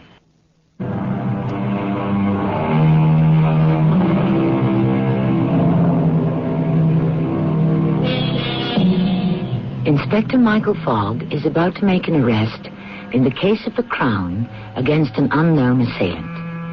The evidence he has is as conclusive as fingerprints can be. Theorizing that the killer throttled his victim, then opened the compartment door and pushed the body from the train, those fingerprints that obscured all others must point to the murderer. Inspector Fogg and Everett Parker have just pulled into that private airport in Cheshire. Is Mr. Carson in? Oh, hello. Aren't you the gentleman who was here just the other day? Yesterday. I don't think Mr. Carson's on the premises. Why don't you make sure? I'm sure. Will you tell Mr. Carson that Inspector Michael Fogg of the Wimbledon Police would like a word with him? Yes, sir. Mr. Carson, there's an inspector from the police to see you. What? Olivia, is he near you or is he outside? I'm right here, Mr. Carson. I suggest you come out quietly. I further suggest when you do that you raise your hands in the air. Oh, no. Is your name Olivia? Yes, sir. If you will stand against the wall, Olivia, you won't get hurt. Yes, sir. What's this all about? I'll put my hands up, but it's only in self-protection. You're Inspector. Keep them up. Mr. Parker, do me a favor. Search the gentleman. Now, just a minute. He's very high-handed. I think you owe me some verification that you are who you say you are. Certainly. See for yourself. I think this identifies me. And this pistol, which I find strapped to Mr. Carson's leg, I think identifies him. Inspector, you'd better take charge of it. Thank you. Just a moment. I have a license to carry out. If you have, the gun will be returned to you. You are Mr. Carl Carson. Yes, I am. You are under arrest. Charged with involvement in the death of William Arthur Jackson on the 10th of this month during the run of the 8 a.m. express train Brighton to London. On what evidence am I being charged? Your fingerprints have been found in the compartment shared by Mr. Jackson and Mr. Parker here. You are entitled to advice of counsel, and as soon as we return to headquarters and you have been booked, you will be permitted one telephone call. You're making a big mistake. I had nothing to do with his death. I had nothing to gain by it. Or even that man standing next to you had more to gain than I did. I suggest you calm yourself, sir. I shouldn't like to have to resort to handcuffs. If you maintain self-control, we can all have a pleasant ride back into town. No handcuffs. I'll be all right. You are entitled to as much protection under the law as anyone in England. And if we have made a mistake, you may be sure we shall acknowledge it.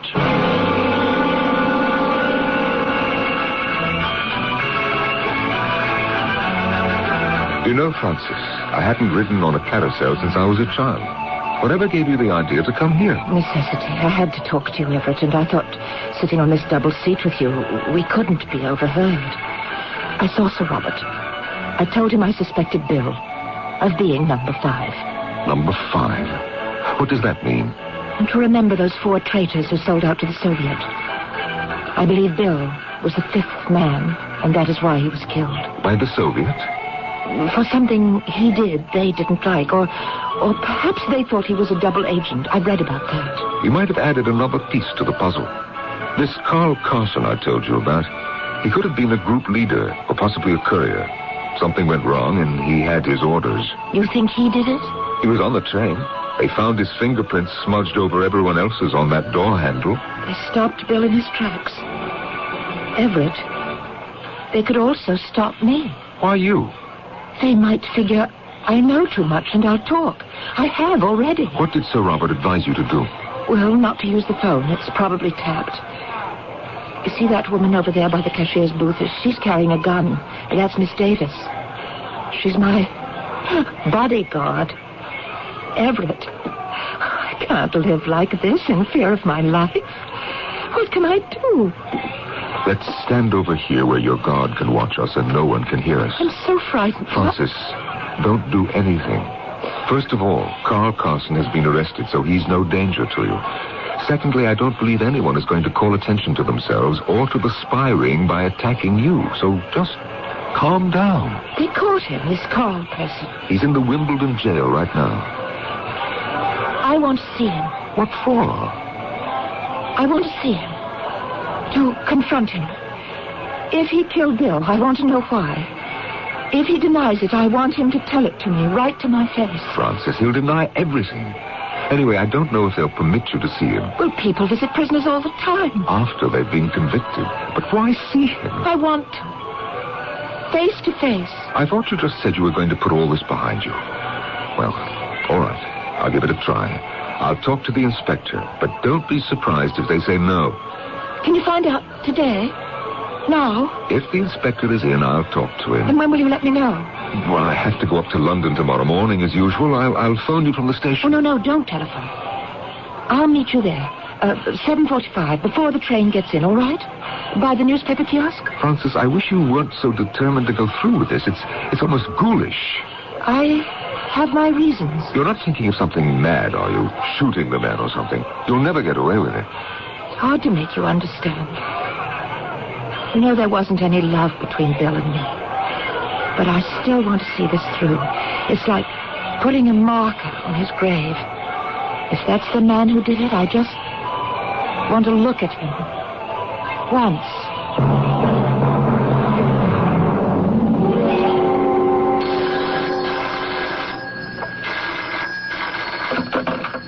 Oh, Robert Leeds, huh? Oh, yes, sir. Oh, that is bad news. Did you say 6 of them? My lord, I was hoping this list of our agents hadn't yet been transmitted to the other side. Oh, what I mean is, when Mrs. Jackson brought me that list, I hoped her husband hadn't yet passed the information along. 6 men. Oh, terrible. Which ones? Oh,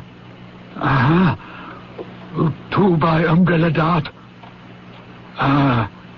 Strangled. Oh, motorcycle accident. Terrifying. They must have got to them right away. No, we have nothing definite yet, sir, on that.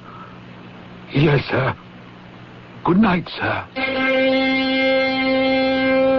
I learned later that 6 of our men had met death the same day, each in the country to which he was assigned. All the work of Jackson and his list. It was something I could not and would not pass along to his widow. The following morning, I was at the Brighton station. The 8 o'clock for London will leave Brighton on time. Francis, over here. Oh, good morning, Everett. I was awake all night thinking about this. What did the inspector say? Did you reach him? I spoke to him last night. He said he saw no reason whatsoever why you should not have a talk with Carl Carson. He might even welcome it to prove he's innocent. When did the inspector say when? I didn't set a time. I thought you'd arrange that yourself. I told him I was meeting you at the 8 o'clock train, and I'd tell you. And what time do you get back from London this evening? Well, I planned to stay over, actually. It's 2 days before we go to press, and there's always last-minute work to be done on the magazine. It's only that, if this man is, you know... A murderer? I just don't want to see him alone. They're not going to let the two of you be in a room alone. Whatever made you think that? There's a screen barrier between the prisoners and the public, and there'll be guards everywhere. Well, it's not that. It's just that I'm not as brave as I thought I was. I need you. Of course, I understand. It's too much for you. I wish you hadn't thought of it in the first place. Besides, supposing Carl Carson says no. Why don't you wait till the day after tomorrow? Then I'll be here for the weekend, and we can go together to discuss it a little more. Francis, it really might be harmful to you. But if I decide to, you will go with me? Yes, of course. You will. Thank you. I just won't feel it's all resolved, you see, until I do. No, here's my train. I'll stop by your house Saturday morning. Parker, wait. Inspector, what is it? Oh, I'm glad you told me where you'd be. Inspector, I can't talk to you now. I'll miss my train. Don't go, Parker. Carl Carson has escaped from jail.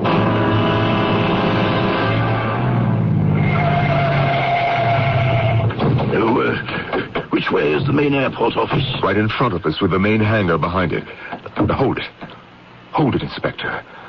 There's something wrong here. I'll go in the front door. Is there a back way out? Yes, there is. Carson's inner office, which opens into the hangar. Now, wait, won't you? Parker, we can't wait. If he's in there, we have to take him. Well, don't you notice? There's absolutely no activity on the field. Most of the planes are not here.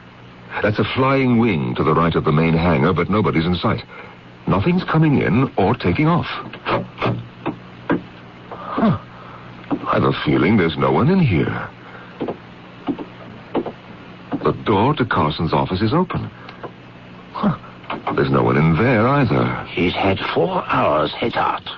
He could have taken off in a plane and gone anywhere.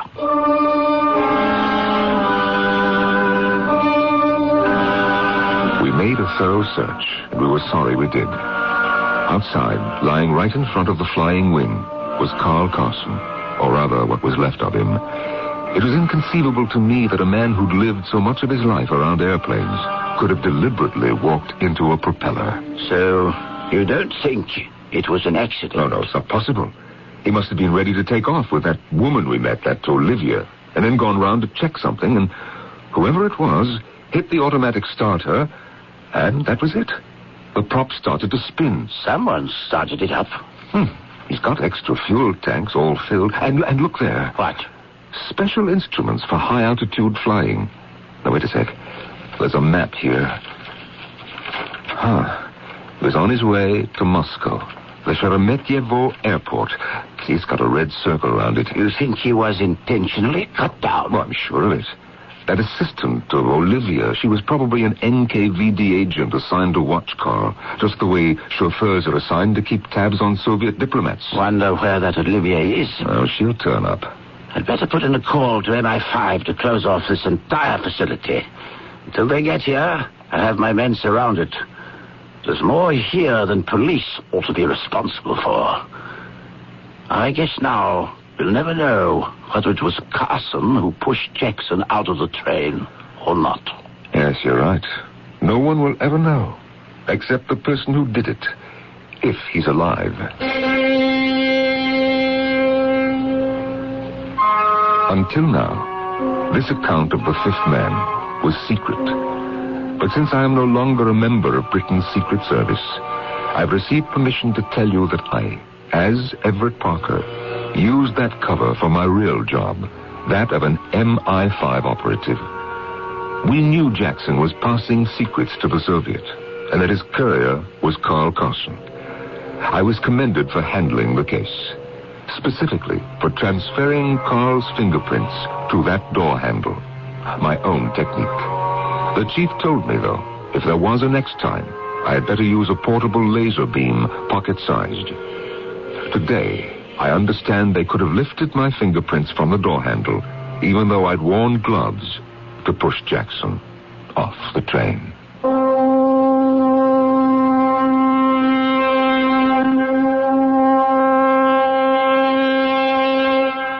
Strictly speaking, a spy can only be sentenced to death by a military tribunal in time of war.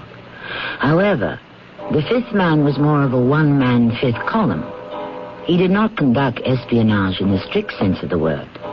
Having obtained a government position of trust, he betrayed that trust, and therefore died the death of a traitor. MI5 saw to that. I shall return shortly.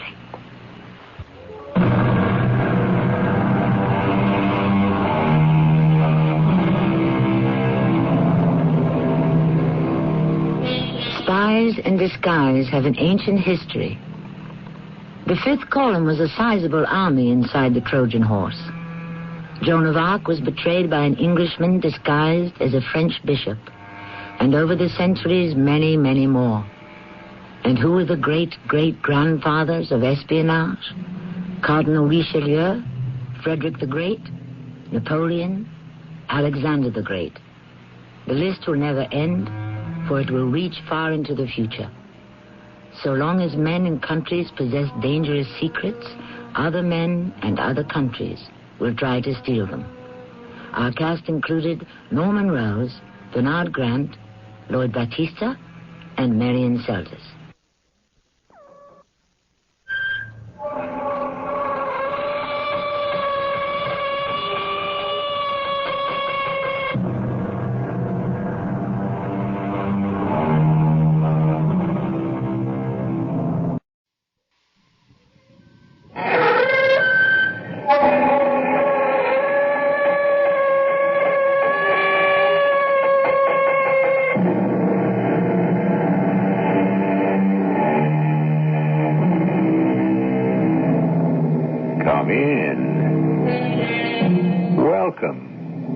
I'm E.G. Marshall. It's a rare person who remembers what it was to be a child. All of us can remember things from childhood, a mother's smile or frown, a father's strong arms or resonant voice, names of other children, or even their faces. But who of us can remember accurately the feelings that flooded our small bodies? Feelings of weakness and helplessness, and the countervailing ones of power and omnipotence. I am the master of everything. I can start things and I can stop them anytime I want. I tell everybody where to go and what to do, and they have got to go there and do it because I say so, and nobody is allowed to answer me back.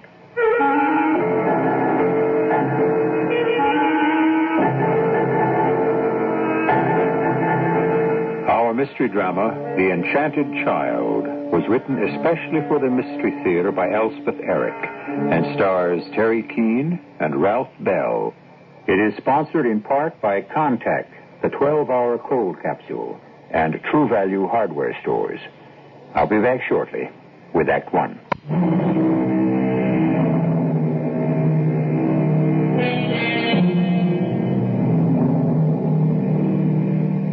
Each one of us is born a savage.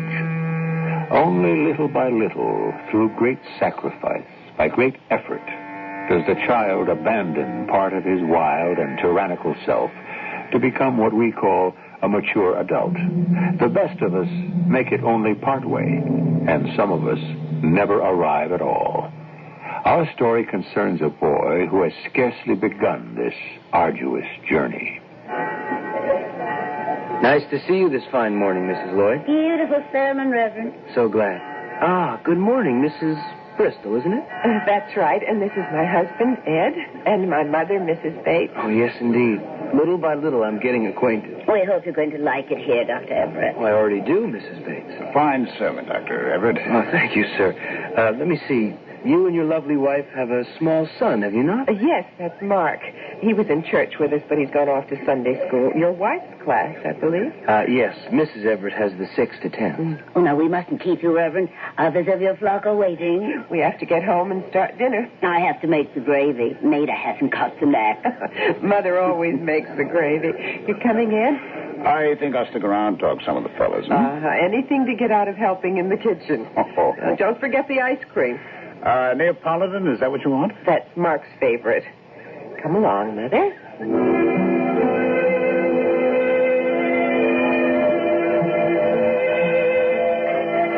You have to add the flour gradually. And stir constantly, or it lumps. That's what mine does. Lumps. There's a dog on your lawn. A dog? I can see him through the window. Oh, must be the Hansons' dog. Oh, I thought the Hansons had a big dog. This is a little one. Oh, that's their new dog. Well, what happened to their old dog? Oh, poor thing, he died. What of? Nobody knows. Perfectly healthy one day, next day, gone. Just as well, probably. What do you mean, just as well? He'd started taking little nips at people, not really biting, just sort of nipping at their heels. Took a nip at Mark one day. Did? Next morning, dead. Oh. Mark felt awful about it, cried for hours. Then he snapped out of it, forgot the whole thing. The resilience of children. Mother? What do you think of the new minister? I like him. Very sound. But sensitive, don't you think? Very. I'm going to ask him to pay a call on your father. Maybe he can cheer him up or something. Heaven knows I've tried, but I know. It's hard. Yes, it is. Maida, I don't like to complain. I've never been one to complain. You know that. But, it all seems so unfair. A man of his age to have a stroke. Your father's only 58. Remember Lila Conklin? Had a stroke when she was just 19. Lila got over it. Made an effort and got over it. What about his therapy? Oh, that. We have therapists in and out of the house all the time. He just gets mad at them, swears at them. That's one thing he's very good at, swearing. Does he ever swear at you? Oh, one occasion. I tell you, Maida, if I didn't get out of the house once in a while, like today, coming here, I don't know what I'd do. Well, thank the Lord for Laura Rotenberg. Oh, that blessed woman. That angel of mercy. Waits on him hand and foot. Does everything for him, and he treats her like dirt. And that sainted woman just laughs at him. Actually. Imagine. Well, I guess nurses get used to anything. Well, I don't. Never will. Here, your gravy. Turn the gas down, will you? Ed'll be along any minute. How's Ed doing at his job? Ed does well, always. You know that. Did he get his Christmas bonus? Oh, sure. How much? The usual. Did he get a raise? Maida? In the kitchen. No raise? No raise. Here's your ice cream. Neapolitan? The very same. Ed, take the chicken out of the oven. Mother, here's the gravy boat. I'll dish up the mashed potatoes. Mark home yet? No, but he will be. Here's the dish for the peas, Mother. Anybody sharpen up the carving knife? I did. Set the chicken on the table. Isn't this a pretty dish? Mother? There's Mark. I'm home. Come sit down. Well, you hungry? Yeah, I'm hungry.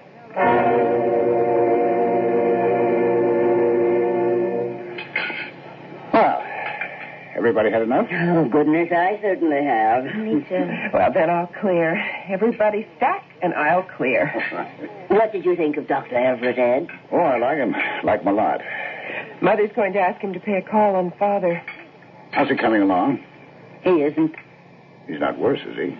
Well, I don't see how he could be much worse than he is. He's, depressed, Mother says. Well, he's got plenty to be depressed about. What's he got to look forward to? He can't talk. He can't walk properly. Doctor told me he had to learn the alphabet all over again. Had to learn to count like a 3-year-old. He gets his words all mixed up. He still does. Well, that's enough to make a man depressed. That's enough to make a man... Well, it's enough. There's just no sense to it. Mother, you have to have faith. Faith in what? He's never going to be any better. I know that. You know that. He knows that. What's the good of faith? It's just pretending. We have to have faith because... Why? Why do we? Where does it say we have to? Oh, it would be better for everybody if he was... Mother! Better for him. Better for me. Better for everybody. Oh, now, Mother, we don't know. I know. To go on living this way... I am going to fetch the ice cream, and you change the subject. Maida tells me you're doing very well in your job, Ed. Job's all right. Job goes right along. You got a Christmas bonus. Yep, the usual. Well, here's the ice cream. Neapolitan, Mark. Ed, the dessert dishes are on the sideboard right behind you. I got them. Ed and I were talking about his job. Oh, yes, well, nothing to be done about that. Pass this to your mother. Maida? What do you mean by that, Maida? Ice cream for you, Maida? Oh, thank you. And ice cream for you, Mark. I don't want any, thank you. You want? You don't want any ice cream? It's Neapolitan. I don't care for any. Well, I never thought I'd live to see the day. You don't even want the chocolate? Well, try some of the strawberry. I don't want it. You feel sick? Kind of. Or does it hurt? All over, kind of. Well, you go straight upstairs and get into bed. I'll be up in a minute and take your temperature. Run along, son. Okay. If you've got a fever, we'll call the doctor. Okay. Well, what do you think of that? He ate everything right up to the ice cream. Neapolitan's his favorite. He can't be very sick. He went through that chicken. Well, I'm not going to worry till I know. It's very good ice cream. Delicious. Ed, Maida says they didn't give you a raise this year at the plant. Yeah, that's right. They don't appreciate you, Ed. Oh, they appreciate me, all right. They pay me what the job is worth. Thing is, I should be moving up. Well, why aren't you? There's no place to move except into Henry Gamp's job, and Henry's not about to move out. It's a good job. Henry's good at it. He'll probably work way past retirement if they let him. They probably will. How old is he? Oh, not even 60. Oh, my.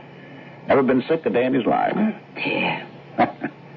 Not that I wish old Henry any bad luck, but, well, you know, we all have to go sometime. Yes. It does seem a shame. Yes. Well, I should be getting on home.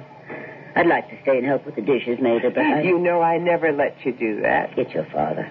I should get home to him. Maida and I'll do the dishes.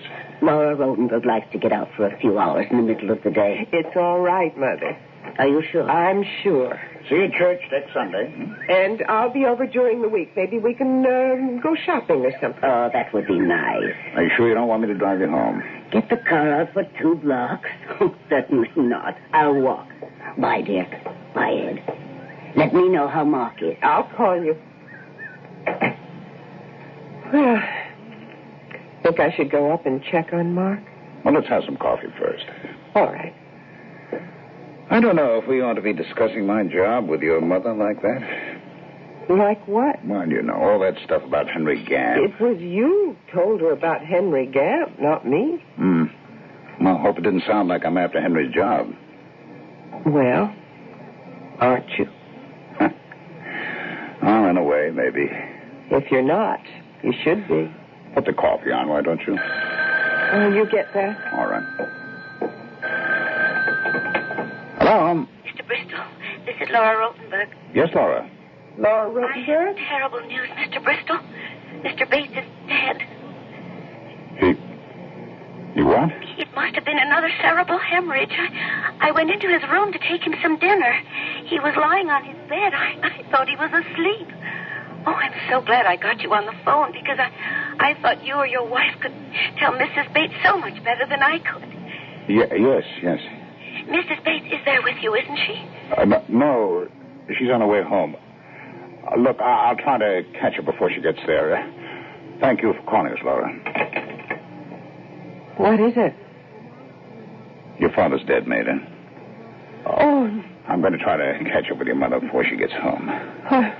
Well, I'll come with you. Well, what about Mark? Yes, I suppose I should stay with him. Yes, I think you better. Should I tell him, do you think? About his grandfather? I don't know. Maybe I should wait. Maybe I should wait till tomorrow. I am the master of everything. I can start things and I can stop them anytime I want.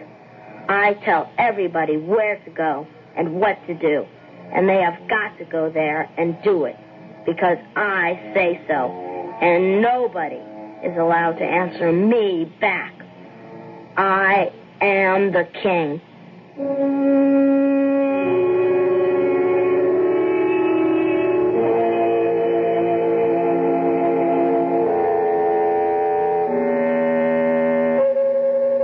Omnipotent thinking, they call it, and it's very common in the lives of small children. It's compensation, I suppose, for the evident fact of their own lack of any power at all, of any kind. A tiny consolation, and a pathetic one, but one that may have most disastrous consequences. We shall return with Act 2.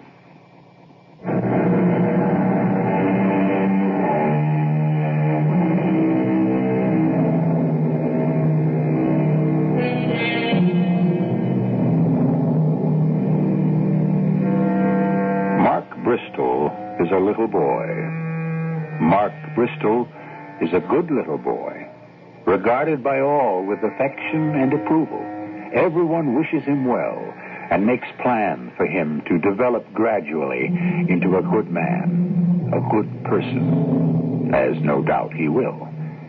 But while he is waiting for the plans to take effect, Mark Bristol dreams in the dark.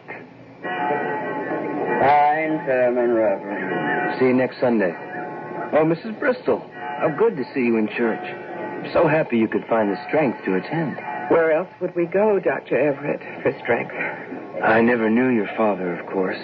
I regret that. Mater's mother was going to ask you to call on him, but then... It was very sudden. A great shock, I'm sure. Laura Rotenberg called us on the phone right after Sunday dinner. Well, you know Laura Rotenberg, Dr. Everett. Oh, Laura's helping us to organize a Bible class. Yes, I know Laura. She's a fine woman. She took care of my father from time to time. She's staying on now with my mother, till certain adjustments can be made. Well, it's good she has someone with her. We do our best, but it's hard. No, it's hard. To adjust. Well, we'll be getting on home, Reverend. There's still Sunday dinner to get on the table. I'll come with you, Mater. Yes, I wish you would. You want me to pick up some ice cream? No, don't bother. I have a chocolate cream pie. Mark likes that.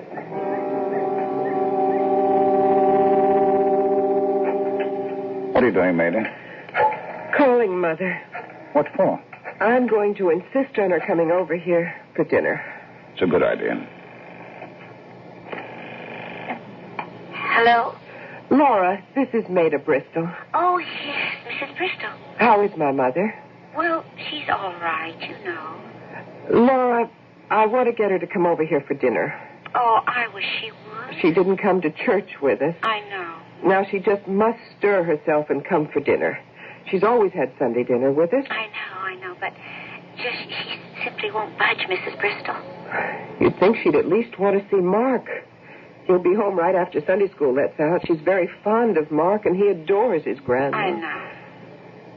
What is she doing right now? Could I talk to her? She's upstairs, lying on her bed with the shades drawn.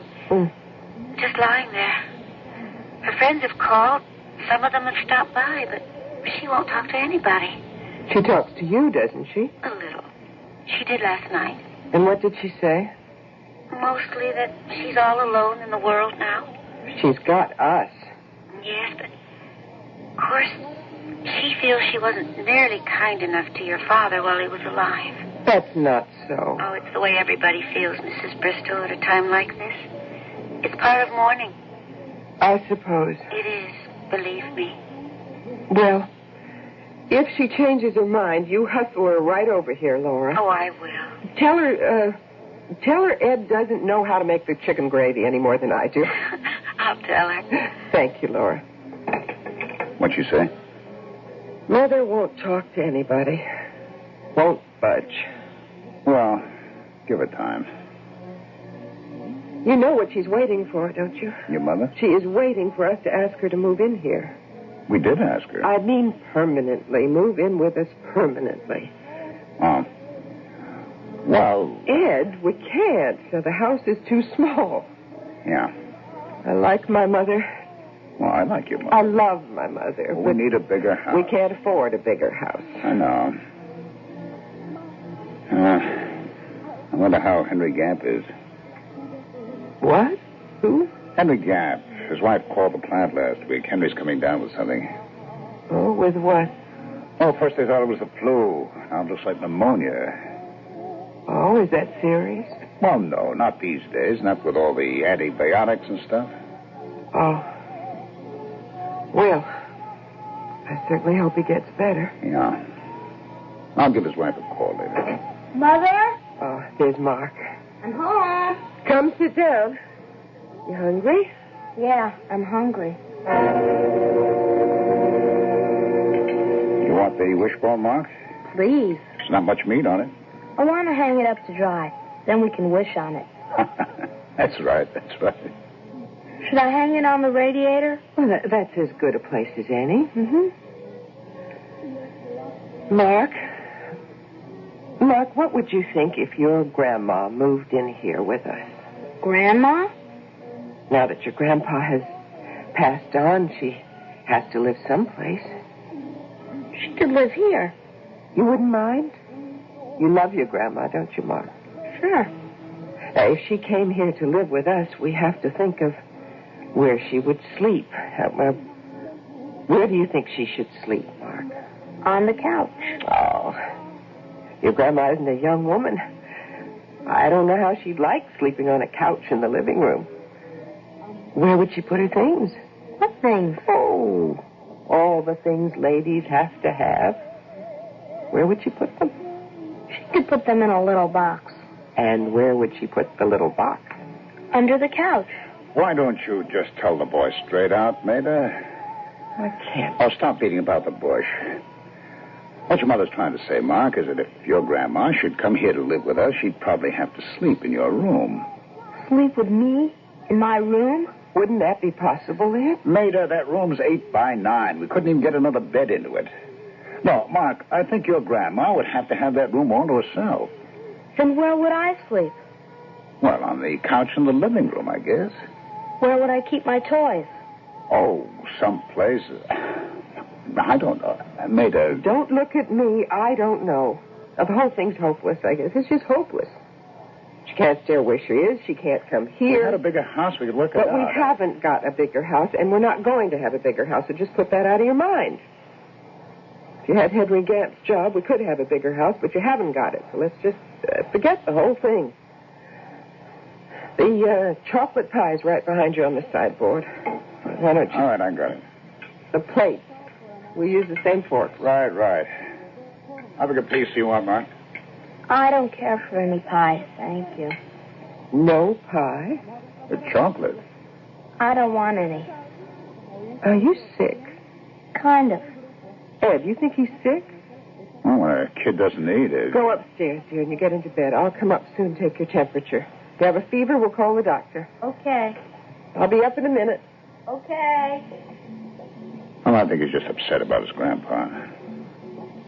He was fine till we... Till we what? Till we started talking about his grandma moving in here. Yeah. Filling up his room. Well, that's a lot to ask from a kid. I know, and I hated to ask him, but what could I do? Nothing, I guess. We just had a bigger house. You finished with your pie? I've had all I want. Me too. I'm going to call and see how Henry Gamp is. Aren't you going to make the call? Yeah, I better do that. Aren't you going to go up and see how Mark is? Yes, I better do that. Well, go ahead. I'll go check on him, and you make your call. Yeah. Be sure and give my very best to Mrs. Gamp. Yeah, I will.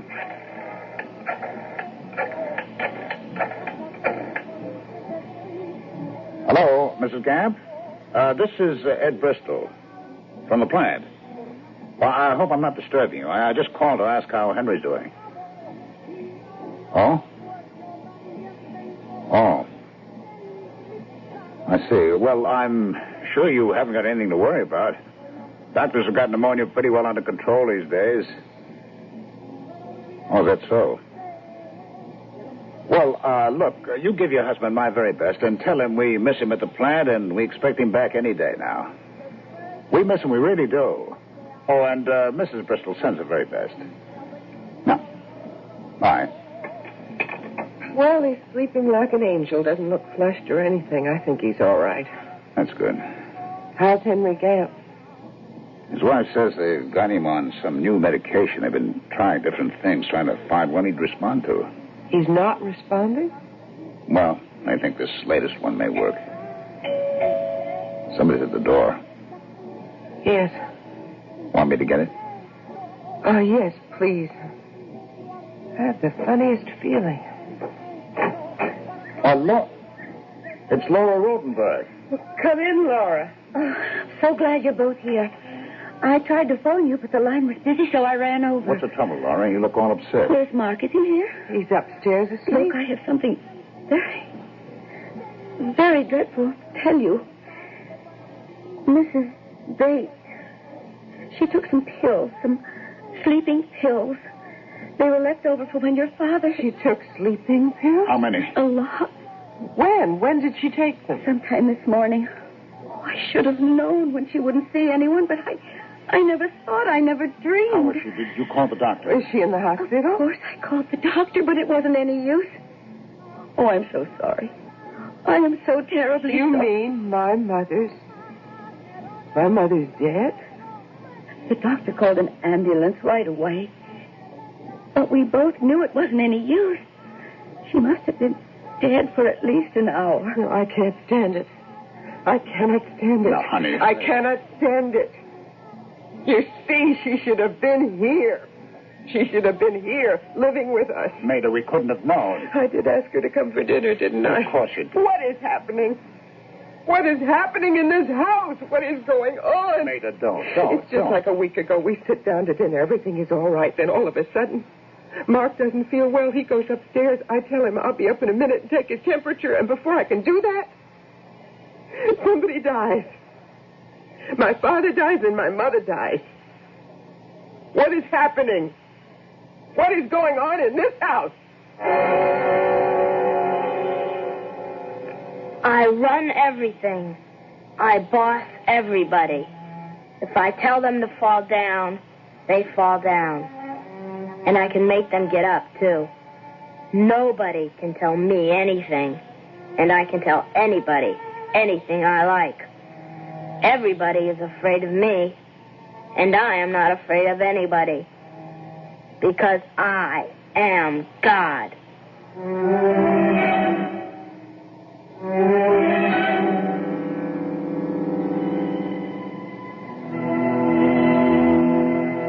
You must know by now that we're examining not the conscious mind of a small boy, but its dark hidden depths and the occult desires that lie buried there. More often than not, these wild wishes remain immured, never to reach the light. Sometimes they emerge and play havoc with the life of the man that small boy is destined to become. We'll return with the final act shortly.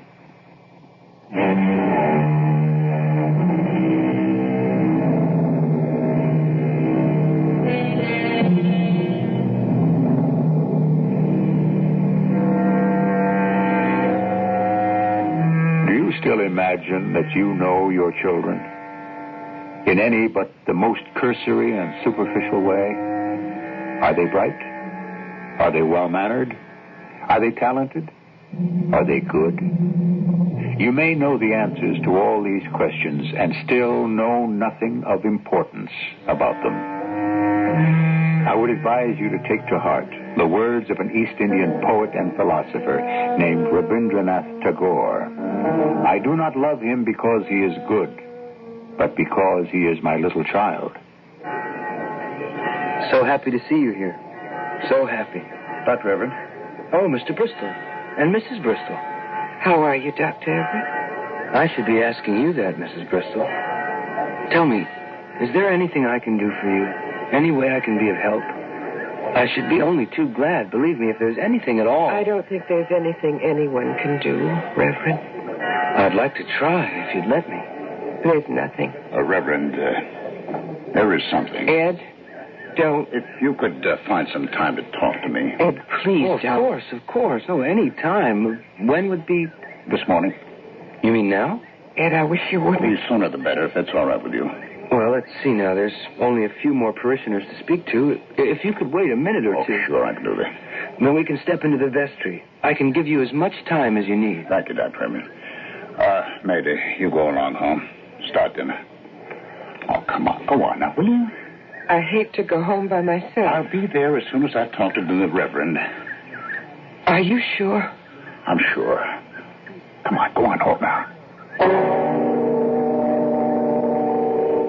There's a bench here, Mr. Bristol, if that's all right. Oh, yes, anything, any place. Well, now, let's sit down and you tell me, whatever it is. Yes, thank you. It's going to sound weird, Dr. Everett. I want to tell you that in advance. Whatever it is, just tell me. I wouldn't bother you except for Maida. You're not bothering me. I don't want you to feel that you are. Reverend, you know, Maida and I have a little boy. His name is Mark. Oh, yes. I'm hoping I'll get to know him soon.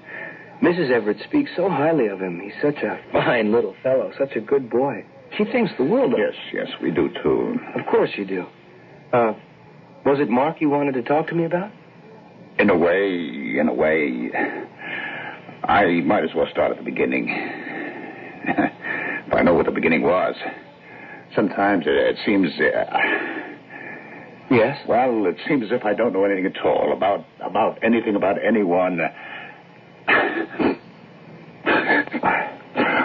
I don't mean to cry, Reverend. It's all right. Really, it's all right. Well, about a year ago, my father-in-law had a stroke, but, what do you know about that? I wasn't here when it happened, but I know about it. Well, he got to be quite a burden to his wife, especially, and a couple of weeks ago, she was having Sunday dinner with us at our house, and I'm afraid she was quite bitter about it all, and I'm afraid she let herself go, and she was very outspoken. Well, that's quite understandable. Yes, but in front of Mark, she said things, she kind of intimated that it was all too much for her, that she couldn't stand it any longer, that her husband would be better off if he didn't live. Better off dead is what I really mean. She didn't come right out and say it, but we all knew what she was feeling. And, well, I've got to tell you, Reverend, we felt it too. Well, people do have these feelings, Ed, but they pass. Yes, but that's not the point of what I'm trying to tell you. Maida brought on the dessert. It was Mark's favorite ice cream, Neapolitan. He's crazy about it. But he said he didn't want any. It's the first time in his life he hasn't wanted Neapolitan ice cream. We thought he might be sick, you see, and... Yes? I made her send him to bed, and my mother-in-law went home after we finished up the ice cream. But before she could get there, we got a phone call from Laura Rotenberg. You know Laura Rotenberg? Yes, I know. And Laura said my father-in-law was dead. Another cerebral hemorrhage. Yes? But don't you get it? Get what? What am I supposed to get? Oh, wait till you hear the rest of it. Of course, my mother-in-law was very disturbed, upset. Of course. She wouldn't go out. She wouldn't see anybody. Wouldn't even go to church. Oh, I remember. Well, my wife went to see her at first. She lived right down the street from us, a couple of blocks. My wife caught on pretty soon that her mother wanted to come to live with us. Well,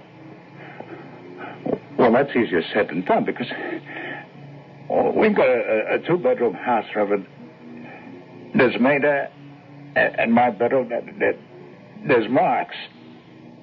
That's all. We had a bigger house. We'd been very, very glad, very, very happy. Don't be afraid of tears, Ed. They can be a blessing. Yeah. Well, we talked about it a little bit at the dinner table. Maida asked the boy, would he give up his room to his grandma? He's such a good boy. What did he say? Not much. But a couple of minutes later, he said he didn't want any chocolate pie. He went upstairs to his room. Maida and I, we finished eating, and a little later, Laura Rotenberg came to the house and told us... She told us my mother-in-law had taken sleeping pills and was dead. Don't you see, Reverend? See what, Ed? It was just like the time before. When Mark's grandpa died, it happened exactly the same way. Well, you're not trying to say... Well, you don't mean... I don't know what I mean. I don't know what I'm trying to say. I just know what happened. Mark went up to his room both times. Both times, somebody died. Within minutes, somebody died. You don't mean there's a connection? Well, couldn't there be? Maida thinks there could be. Do you think so? I don't know what to think, but I've read about devils that get into human beings. They can do all sorts of awful things that they wouldn't do in the ordinary course of things. Do you think a devil has gotten into your son? Is that possible? Is it? I don't know. I simply don't know. Wait. I haven't told you everything. There's more. When Maida and I were talking about her mother coming to our house to live, we kept saying how it would be so simple if we only had a bigger house with an extra bedroom. And that's the truth, Reverend. We'd have only been too glad to have her if we'd only had one more room. But as things were, the only chance we had of getting a bigger house was if I got a promotion. A promotion I'd be sure to get when... Yes, when? When Henry Gamp resigned or retired or died. Yes? Well, Henry's had pneumonia, and it never occurred to me, it never occurred to anybody that he wouldn't get over it and come back to work, but the antibiotics didn't work, and this morning his wife called the house. She says, Henry's dead. I see. I'm sorry. Dr. Everett, we talked about Henry Gamp, about me getting his job, the promotion, in case anything happened to him.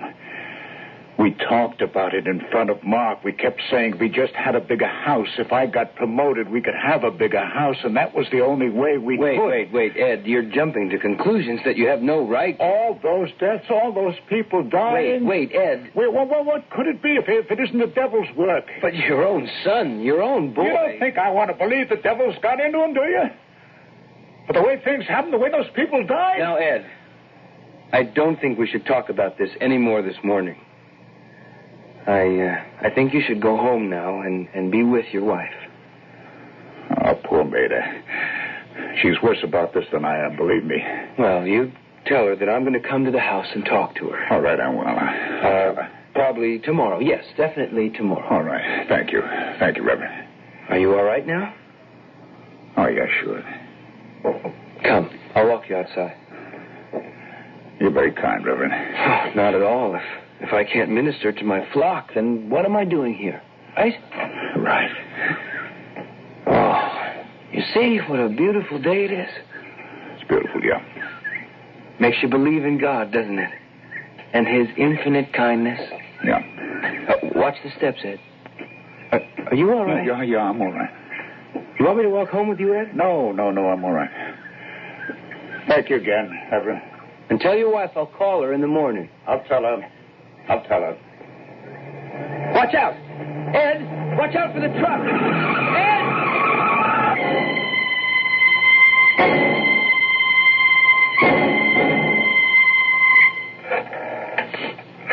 I can't. I just can't. I can't go on.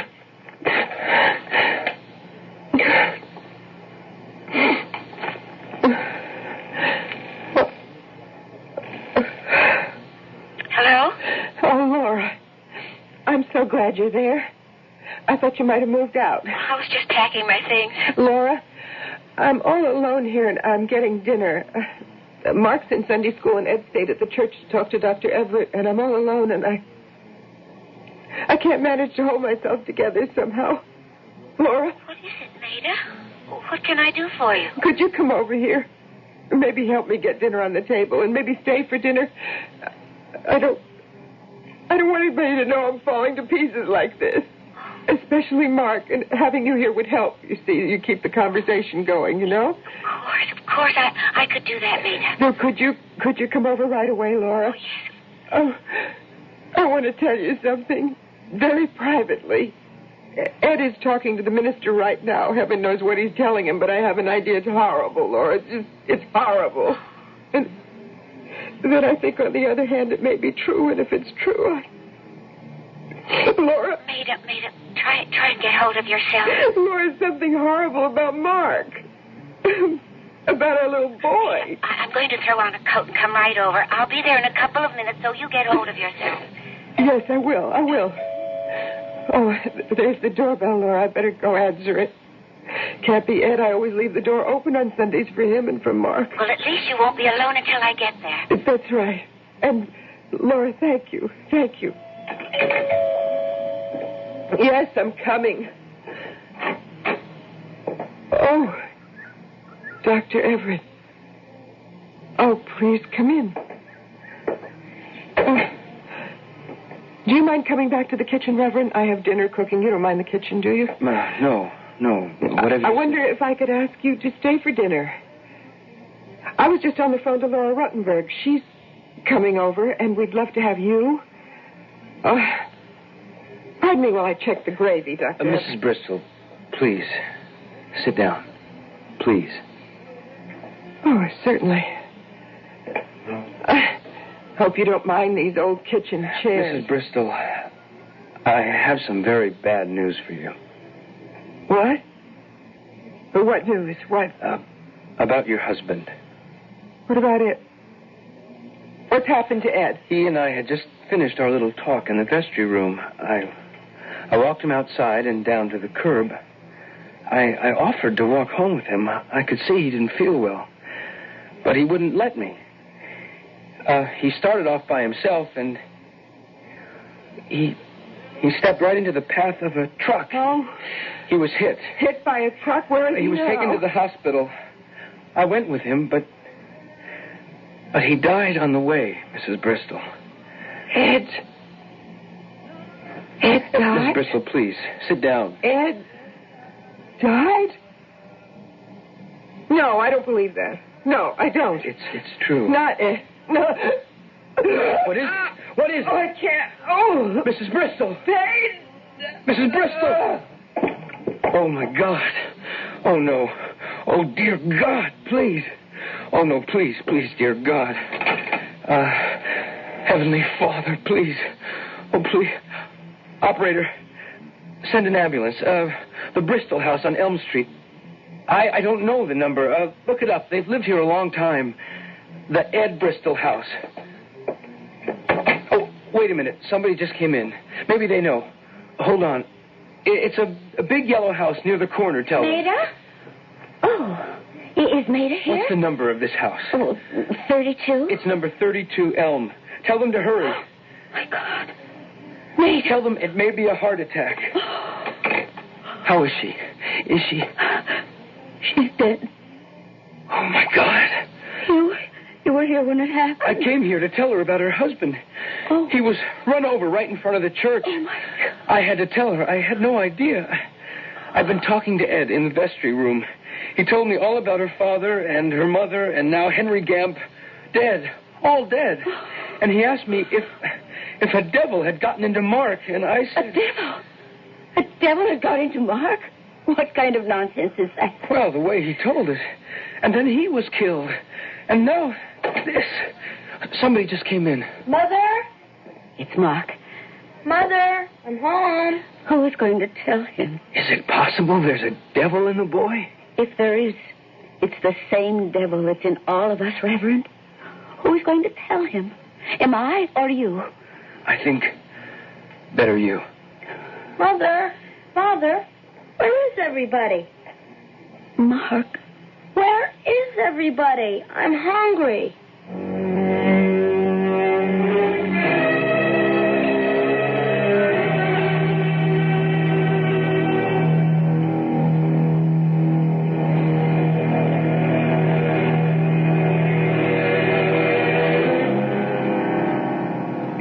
child still alive in you?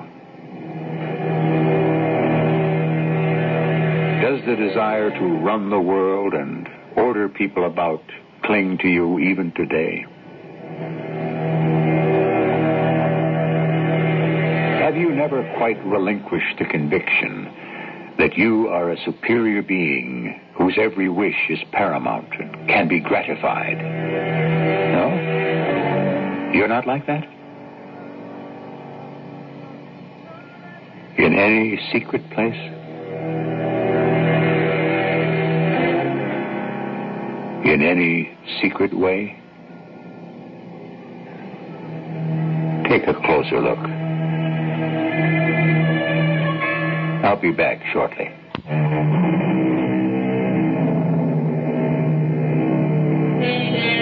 An angry infant could destroy the world if his strength matched his fury.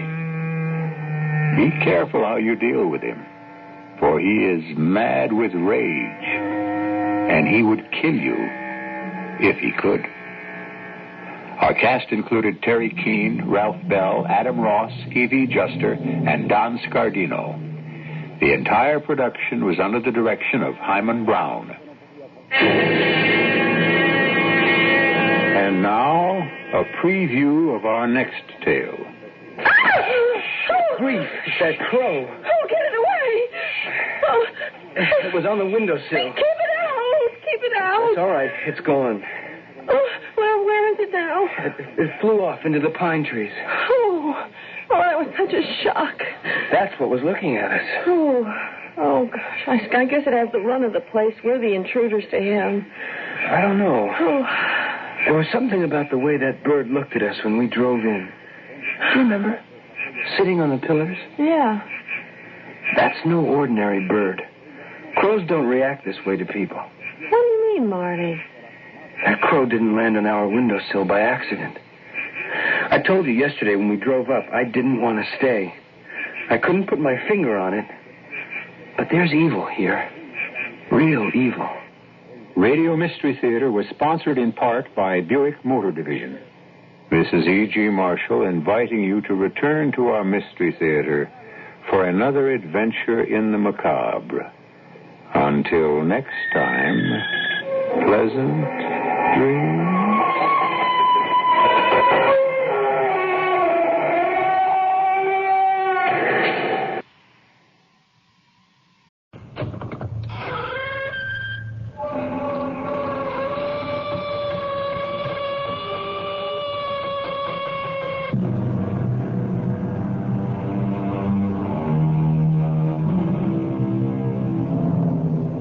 Come in. Welcome.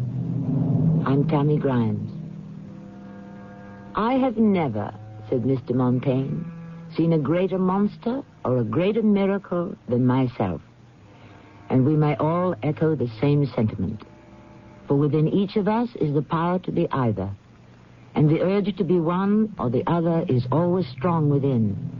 For most of us, neither wins. For all our good intentions and honest desire, just like Mr. Montaigne, we are both miracle and monster. I'm afraid I don't understand what you're doing, Lieutenant. We are investigating the murder of Woody Marlowe. But he was killed 5 years ago. There is no statute of limitations on murder, Doctor. But he was killed by a prowler. Was he? Well, that's what you people said 5 years ago. Well, we're no longer satisfied with that assumption. Why? Do you have any new evidence? No. Then isn't all this a waste of time?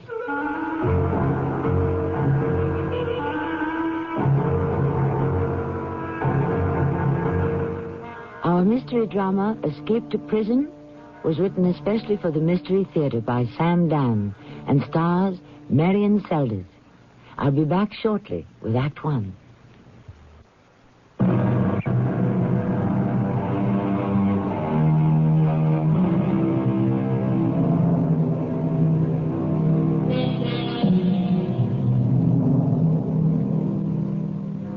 Let us, said a wise man, permit nature to take her own way. She better understands her own affairs than we do. True enough. But sometimes nature can require such a long time to take away that we may very well assume that she has no intention of ever doing it. The answer is patience. Patience. Nature never forgives, never forgets. And her way may be long and difficult, but in the end, she always gets there. Depend on it.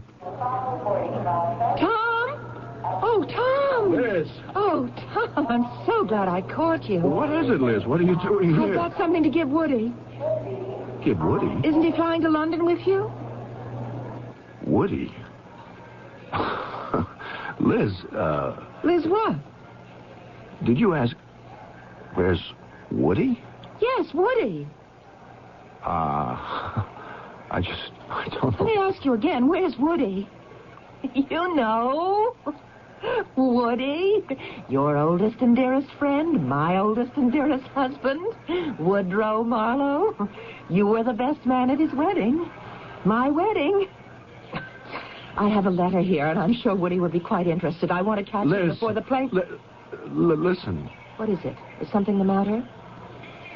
You have an odd tone in your voice. Yes, what? I don't know what to say. Oh, Woody is up to some shenanigans. He's not flying to London with you. Was the London trip part of a charade staged for my benefit? Liz. Are you trying to cover up for your pal? Liz, come with me. Where? To the cocktail lounge. You'll miss your plane. Come on now, don't say another word. Just come with me.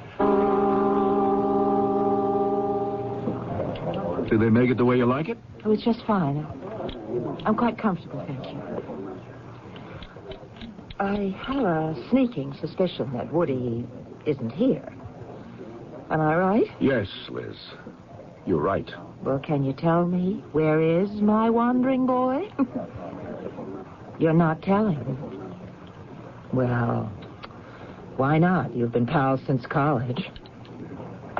Well, thanks for the drink, Tom. Where are you going? I have to find him. I have something important to show him. Liz, sit down. Why? Have you finally decided to break the code of silence and tell me where he is? You know where he is, Liz. He's dead. Yes? Well, go on. Tell me the rest of it. The rest of it? The ending. Get to the punchline. Liz, what has gotten into you? What's gotten into me? Woody is dead. We buried him 5 years ago. I'm sorry I bothered you, Tom. Liz, come back here.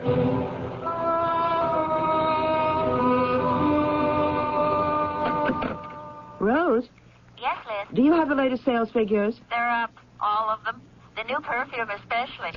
Well, I want to put that together for my report to the board of directors. I've already started. I have a bit of a problem. Shoot. I can't locate Woody. You can't locate who? Woody. What's the matter with everybody today? Rose? Where'd she go? Rose? Liz? What did you just say to me on the phone? I said I can't locate Woody. If you want to locate Woody, all you have to do is go to the Crestwood Cemetery. All right, that's enough. Liz, what's the matter with you? What's the matter with me? What is the matter with everybody? What is it? A plot? Okay. Woody. Yeah, sure. I have something here he should see. What? It's just a little private matter between the two of us. Yes, of course. He was supposed to go to London with his pal Tom, and I thought I'd catch him at the airport. Well, of course, naturally, it was a hoax. He wasn't there. You know what I think you ought to do, Liz. I think you ought to go home. Why? But just lie down, rest. Oh, I see. You're in on it, too. In on what? Oh, I don't know, but everyone around here is talking as if I were crazy. No, Liz, it's just... Look, I don't blame you. You've been working so hard. But now it's time for the payoff.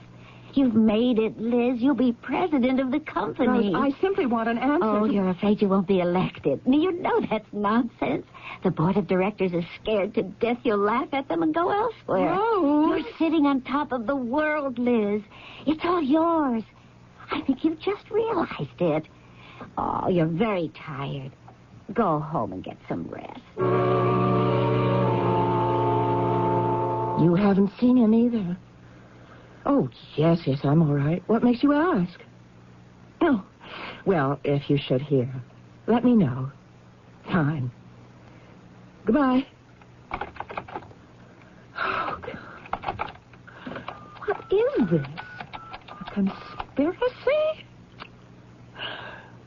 Hello? Oh, Jim. Liz. Fine. Tell me, is Woody with you by any chance? Yes. Woody.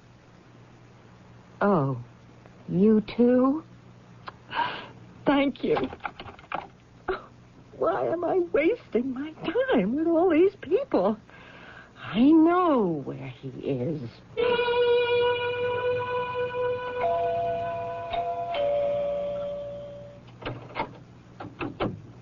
Oh. You know who I am? Yes, I know who you are. Well, is he here, Miss Carson? Is who here? Woody. Excuse me, I have something to say to him. Woody? Where is he? Who are you calling? Woody? Woody? Do you realize what you're saying? I realize that my husband has lied to me. He said he was going to London, but that's just to cover up the fact that he's here with you. You and Woody have been having an affair for the last 3 months. Oh, that isn't true. No? Woody is dead. He was killed 5 years ago. Oh, I see you've been well coached. You deny that he is here? Why don't you satisfy yourself? Search the place. No, that won't be necessary. I'll find him, thank you. I don't know for what, but you're quite welcome, I'm sure. Oh, just a minute, please. Oh. Hello, Liz. Doctor. I was in the neighborhood, and suddenly I felt the need for a drink. And I said to myself, no one mixes a better martini than Liz Marlowe. Psychiatrists should never lie to their patients. Why not? Our patients are always lying to us. Did I ever lie to you? All the time. Well. And to what do I owe this honor? Well, Liz, I've been receiving phone calls all day from a variety of your friends. Yes? They're alarmed. They're concerned, frightened. Really? You have been going around all day asking people if they've seen Woody. Well, what's wrong with that? I'm trying to find him. That would seem to presume that the past 5 years were, that they were an hallucination. What are you talking about? Woodrow's death. That is, his murder, his funeral, the passage of time, 5 years or so, were just a dream. All I know is I'm trying to find... Yes, I know. And all I'm trying to do is find out who is dreaming, you or the rest of us. So, according to you, Woody is still alive. Doctor, I don't know what's going on. Come with me. Where are you going? Just come in here. Now, this is the bedroom. A room you shared for 10 years with Woodrow. Yes? And if Woody were here, this would also be his room, wouldn't it? Well, of course. Now, let us look for a sign of Woodrow Ellsworth Marlowe. I see nothing here in this closet or in this one. Liz, where are his clothes? Where is any sign that he lives here? I don't know. Yes, I do. Tell me. Oh, you won't believe it. I'd have to hear it first. I'm convinced that there's... Don't ask me why, but I'm convinced that I must be the victim of a plot. Oh, good Lord, how that must sound. Don't worry about how it sounds. Just go on. Ballard. Ted Ballard. He could very well be in back of it. Ballard? He's the only one on the board of directors who's opposed to my becoming president of the company. But he's going to be outvoted. And therefore, He's trying something else. Oh? What? This. He's attempting to undermine my sanity. How can he do that? Oh, can't you see? He's creating this fiction that Woody died 5 years ago. But how can he do that? Oh, easily enough. Before he could even get it off the ground, Woody would have to cooperate. Disappear. But he did. You see, Woody doesn't want me to become president either. I didn't know that. Oh, Woody and I, we both went to work for the company fresh out of college, and I rose much higher than he did. Woody would like to see me taken down a peg. So he's lying low. So much for Woody. And how do you account for Rose? She is definitely a partisan of yours. The stakes are pretty high for Ballard. He may have said to her, help me to force Liz out, and you can have her job. Sounds like quite a plot. Well, the world around us is filled with plots that are even more bizarre. Is anything improbable these days? Do you still keep them in your desk drawer? What? The letters you once showed me. Yes. Tied in black ribbon. All the condolences you received following Woody's death. I tell you, Doctor, those letters are part of the plot. All right, Liz, all right. I want to take you for a drive. Where are we going? You'll see when we get there. Oh, Doctor, don't treat me as if I were crazy. Then don't you treat me as if I'm crazy either. Now, shall we get to the bottom of this thing?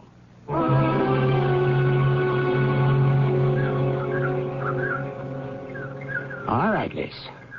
Tell me, what does it say on that tombstone? Oh, Doctor. Read what it says. I know what it says. Read it.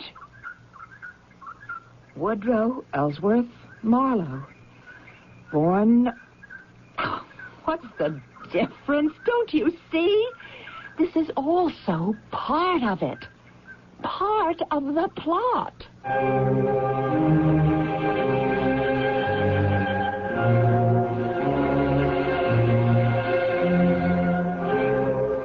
One plot we know about for sure.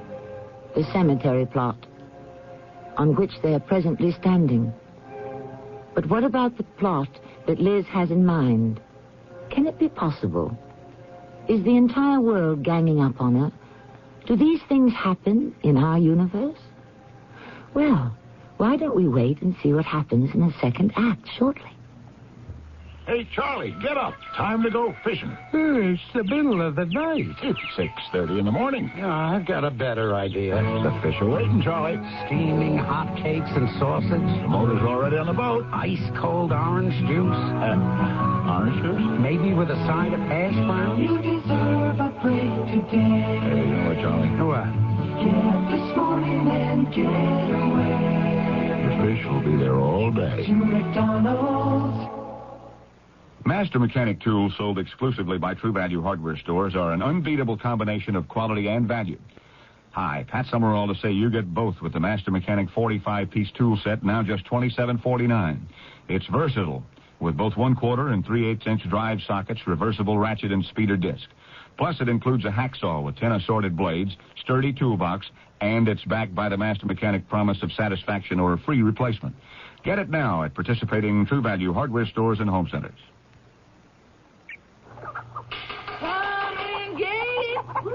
I'm so hungry I could eat spring off. That's for small. Not too long ago, most Americans lived in small towns and on farms and ranches.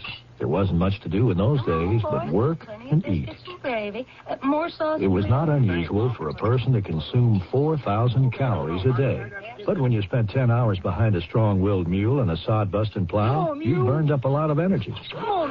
Our grandparents handed down those farm dishes and rural dietary habits to our parents. Those plates clean now. Okay, Mom. Traditional dietary habits can be a serious threat to your health.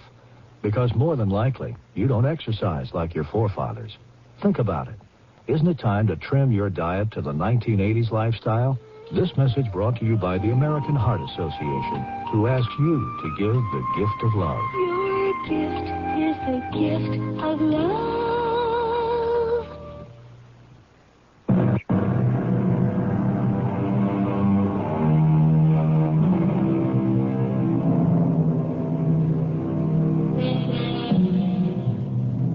Let us for a moment consider the concept of majorities.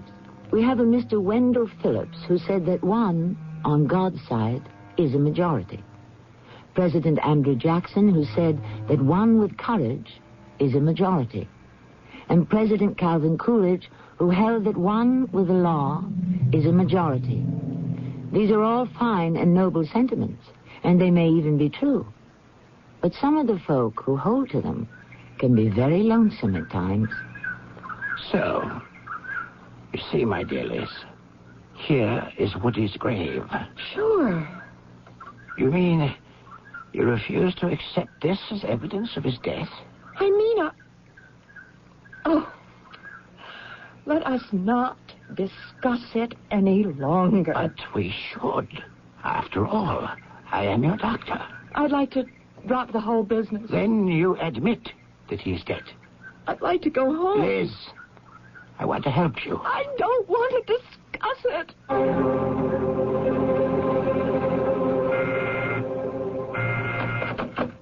Yes? Who? Oh, well, of course. Ask her to come in.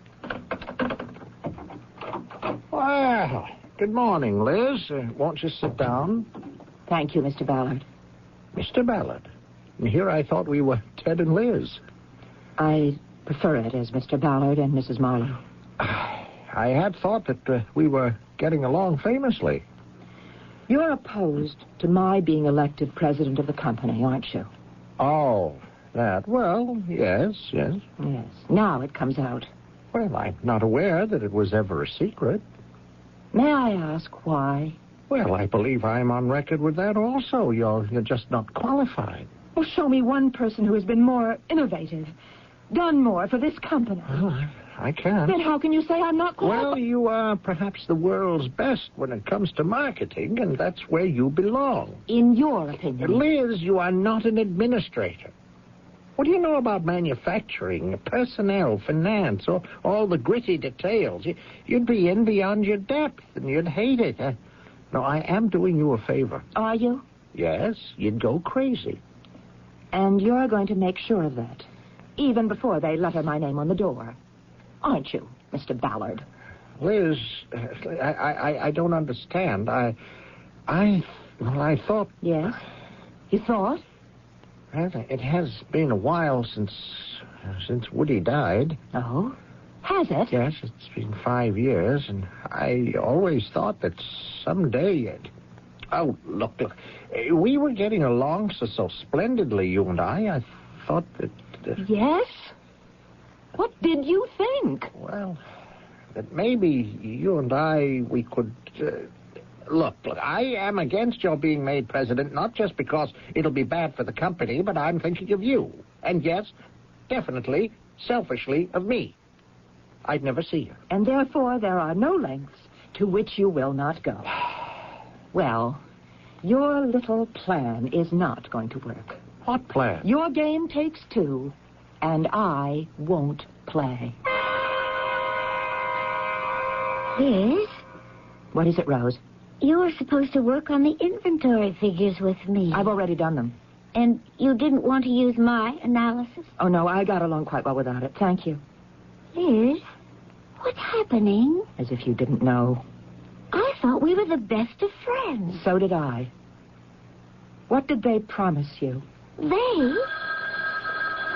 Do you want me to get that? No, thank you. Yes? Yes? Oh, it's you, Doctor. How are you, Liz? Just fine. I'm quite concerned. I dare say. Liz, please, come to the others. Why? I think I know what is wrong with you. What is wrong with me? Liz, we've known each other so long. We're friends, aren't we? I thought we were, until yesterday. Just come over to the office, please.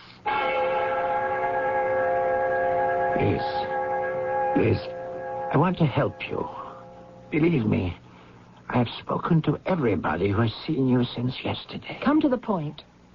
It's Ballard. Ted Ballard. Finally. He is behind this, isn't he? You admit it. And I'm not crazy. You are in love with Ted Ballard. Me, in love with Ted Ballard? Yes. Oh, that's nonsense. Is it? Well, I couldn't conceive of such a ridiculous... He's a stuffed shirt. Exactly. And that's why you fell in love with him. Because he is everything Woody wasn't. Ted is honest. He's sincere. And he is not a rake. Woody is not a rake. He didn't miss it by much. Woody is kind and sweet, and he can be so gentle and loving. And you were hopelessly, helplessly in love with him. You admit that. Yes. Why do you use the past tense? As if he's dead. He is dead. And you were blind to his faults. I'm not blind. I accept the fact you can't have everything. Yes, Woody leaves a lot to be desired, but you have to take him as he is, the good with the bad, and on balance, he's worth it. But he's been dead for 5 years. But you don't... No. Don't interrupt me. He is alive, I tell you. What do you want, Liz? Look at what I have got here. A copy of the death certificate. The obituary notice. The police reports. What does it take to make you see it? I'm going to blow this thing wide open. Where are you going? Where do you think? You're Lieutenant Risman? Yes, ma'am. They said to see you. My name is Elizabeth Marlowe, Mrs. Woodrow Marlowe. Marlowe. Woodrow Marlowe. Well, that name sounds familiar. Yeah, well, what can I do for you, ma'am? I want to report a missing person. Oh, well, you're in the wrong place, Mrs. Marlowe. Missing persons down the hall. Yes, I know. I understand. But missing persons is only a surface aspect of it. You see, it's a most malicious hoax. Actually, it's a conspiracy. Yes, ma'am. Everyone tells me that my husband is dead. That he died 5 years ago, but he isn't. He's alive. I know he's alive. If you know he's alive, why does everyone think he's dead? It would work to their advantage if they could demonstrate that I'm unbalanced. Oh. When did you last see him? Yesterday morning. He was leaving for the airport with his friend, Mr. Tom Struthers. And a few minutes later, I found an envelope, a letter he should have mailed. And I wanted to talk to him about it, so I drove to the airport and... Well, this is the difficult part. When I got there, Tom seemed shocked. He insisted that Woody had been dead for 5 years. Tom Struthers, I see. His address? You could get him at his office. Struthers and Company, 888 Fort Charles Boulevard. Elizabeth Marlowe. Are you the Mrs. Marlowe I've read about in the papers who's with International Cosmetics? Yes. I thought you looked familiar. Don't you remember me? No, should I? 5 years ago? I was with Homicide, and I... Wait. Woodrow Marlowe. Is he the husband you had 5 years ago? Oh, I mean, it can't be. Why do you say that? We'll have been married 18 years in September. Mrs. Marlowe, I don't know how to say this, but 5 years ago, I was one of the detectives who was assigned to the Woodrow Marlowe murder. What are you trying to tell me? Well, if we're talking about the same person, he's dead. I see. I had no idea it went this far. What went this far? The conspiracy. I'm sorry I bothered you. Good day. Wait. Are you sure you're all right? Oh, yes, I'm all right. Well, why don't we give you a lift home? Huh? Oh, I see. I'm supposed to be mentally incompetent? Oh, I didn't say that. Mrs. Marlowe, you look a little tired. We have some coffee here. How about a cup? No, thank you. If you want to do something for me, show me a little relief. Everywhere I turn, people insist that I'm crazy. But I know that Woody is alive. All right. I'll tell you what I'll do.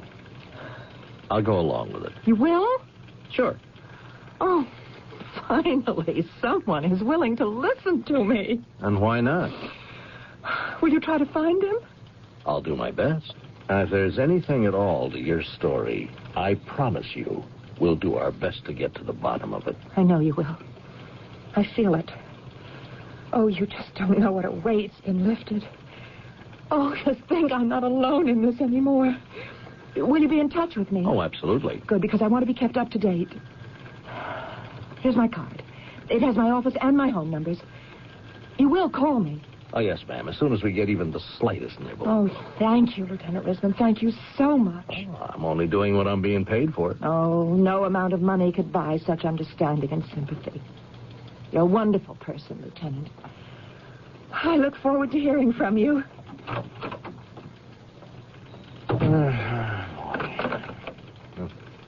Eddie, go back 5 years, will you? Homicide. Get me the files on the Woodrow Marlowe murder.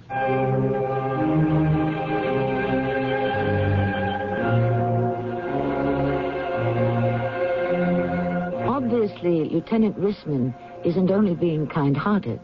He is also functioning as a cop. Well, who says one must rule out the other? And if being kind also brings in a bonus, as far as the line of duty is concerned, why is that bad? It isn't, as we shall see presently in Act 3. Taking a laxative? Yeah, traveling throws my system off. But so can a laxative. Not Metamucil. That's Metamucil? Metamucil instant mix in little packets. Oh. Easy to take along. And easy on your system. Because Metamucil is made from natural fiber with no chemical stimulants. More doctors recommend Metamucil for really gentle relief. I like that orange flavor. Me too. Easy to take. If not nature, Metamucil. Read label and follow directions. Thursday on CBS TV. Separated for 15 years, father and daughter are reunited by a dream they share. My old man believes in that horse. But life could get in the way. George lost that race by accident. How can a drunk be a winner? And when tragedy strikes, only her courage can save them. Christy McNichol, Lauren Oates, and Eileen Brennan star in My Old Man, a CBS special movie, Thursday night at 9, 8 Central and Mountain on CBS TV. This is Lena Horne. Before I began my volunteer work for the American Cancer Society, I didn't know too much about what the society actually does to help people. I knew that the rates of blacks getting cancer are higher than among whites, and the cancer death rates are higher, too. But it was only when someone who means a lot to me got cancer that I learned how much even information alone can mean to a family when the disease strikes. When you don't know where to turn, help like that is a real blessing. Of course, we have other services and rehabilitation programs available for everyone. I must say, when I learned about all this, I was very proud of my organization. That's why I'm asking you to be generous when you support our research, education, and service and rehabilitation work. Remember, it's your American Cancer Society, too.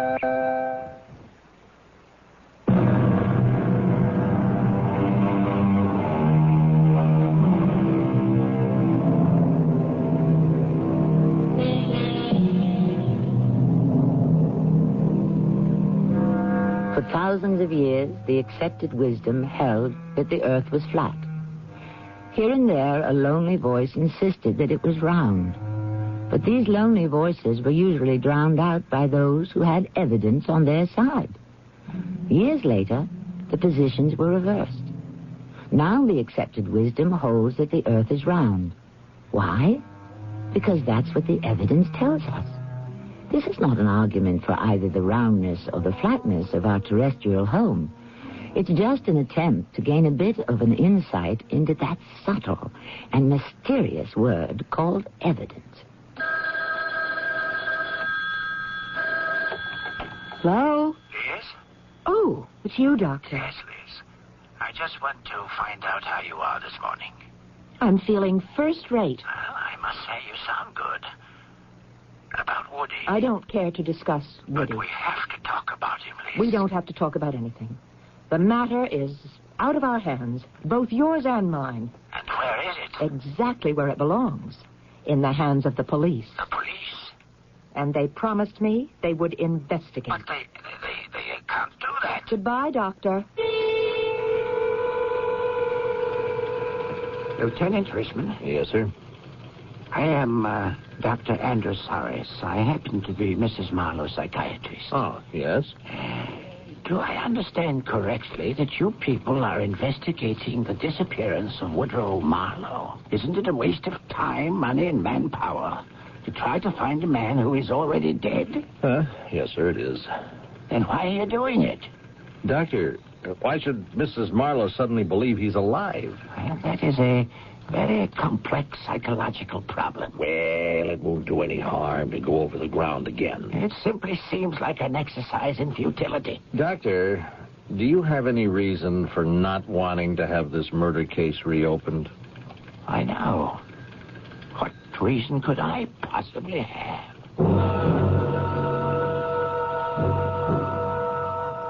You're Tom Struthers? Yes. What can I do for you, Lieutenant? The other day, Mrs. Marlowe met you at the airport and asked you if you knew where her husband, Woodrow Marlowe, might be. Oh, that, yeah. Well, the poor woman is obviously, well, you know. He wasn't with you. Oh, how could he be? He's dead. 5 years ago, he wasn't with you either.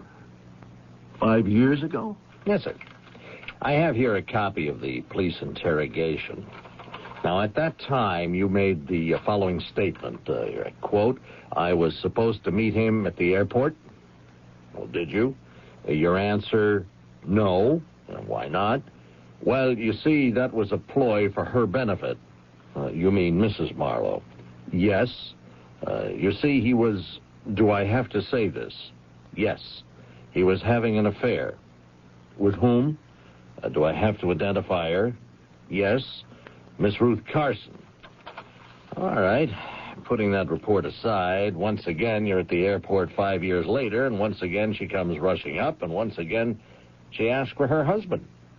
Why? I don't know. What could have happened? I couldn't tell you. Maybe she never got over his death. She simply couldn't accept it. Now, isn't it a fact that you and Mrs. Marlowe were once engaged to be married? Oh, that. Well, no, not officially. It's just we were good friends at college, and neither of us had much luck with dates, so we sort of counted on each other. But then Woody came along, and that was that. But after Mr. Marlowe was killed, didn't you offer to marry her?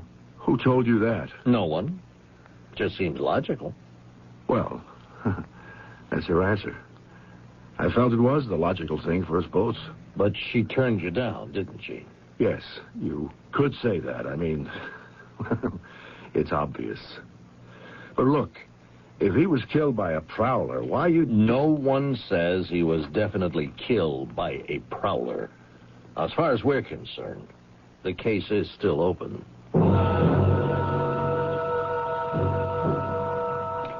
Woody Marlowe. All of a sudden he's back, isn't he? Back, Miss Carson? Well, in a manner of speaking. Now, 5 years ago, he told his wife he was going to London.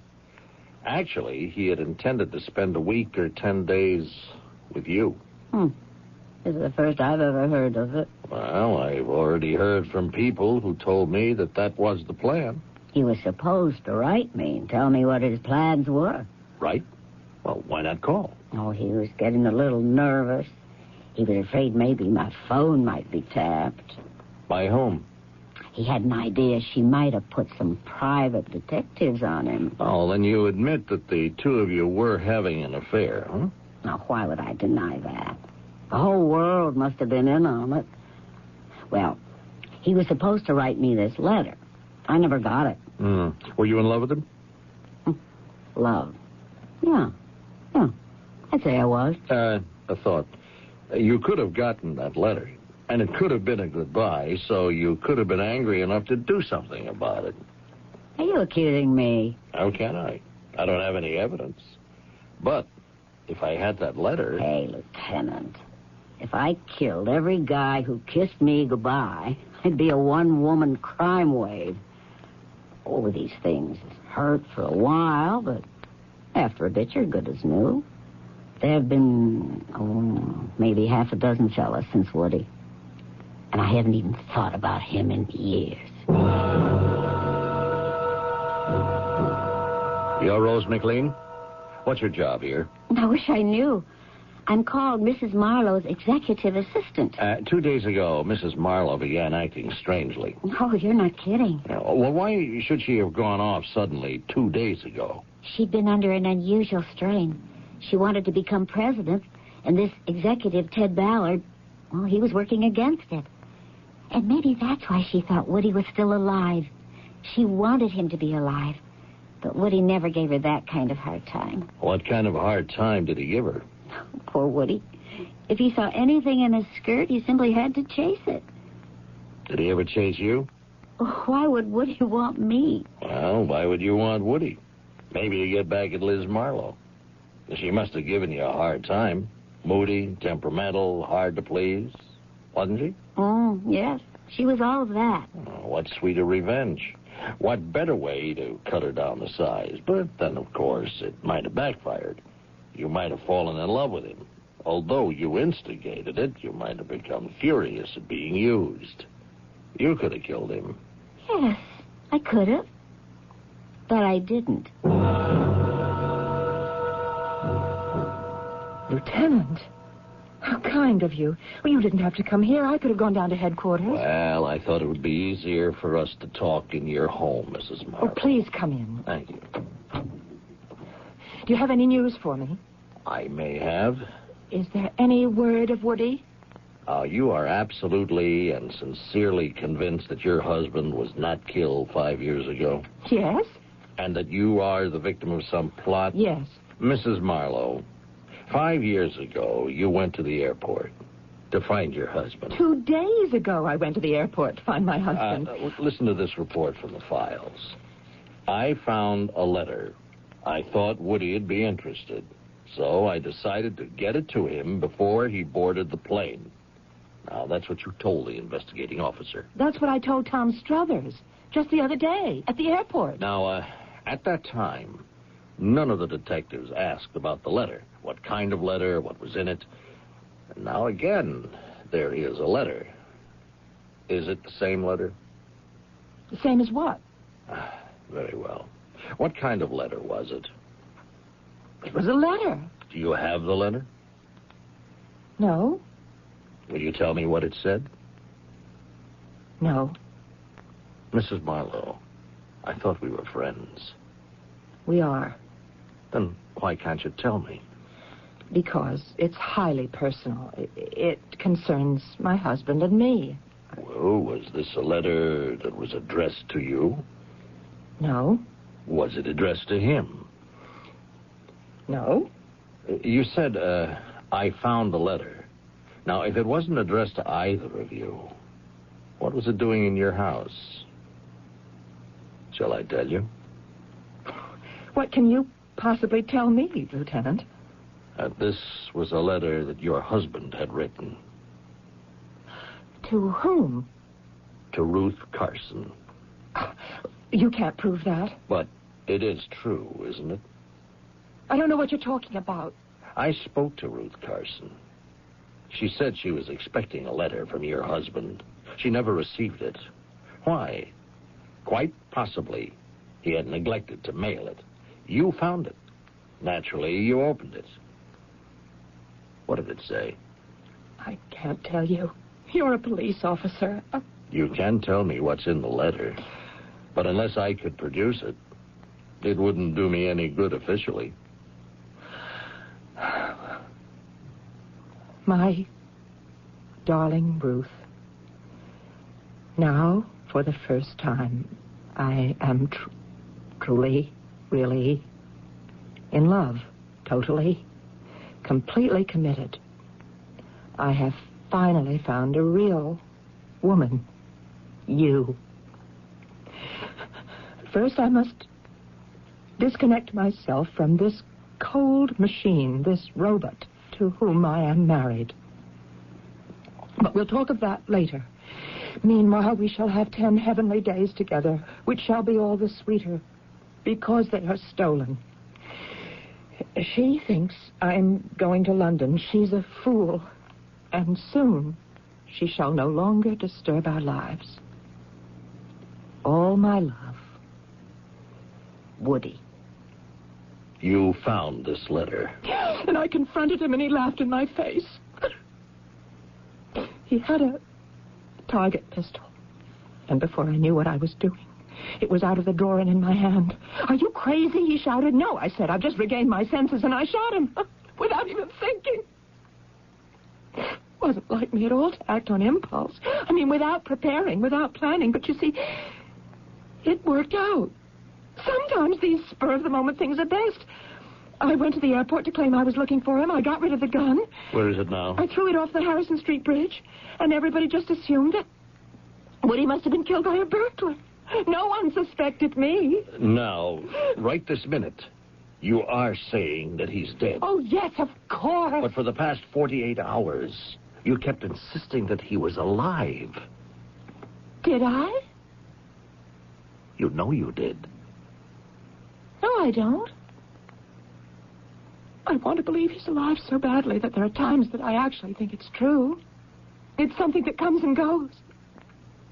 Usually I can control it and keep it to myself. But if what you're saying is true, this is the first time it's been so severe. It actually possessed me completely. You threw away the gun. And the letter? I tore it up. Then neither of them exist. And we have no real evidence. I know. But what are you going to do about it?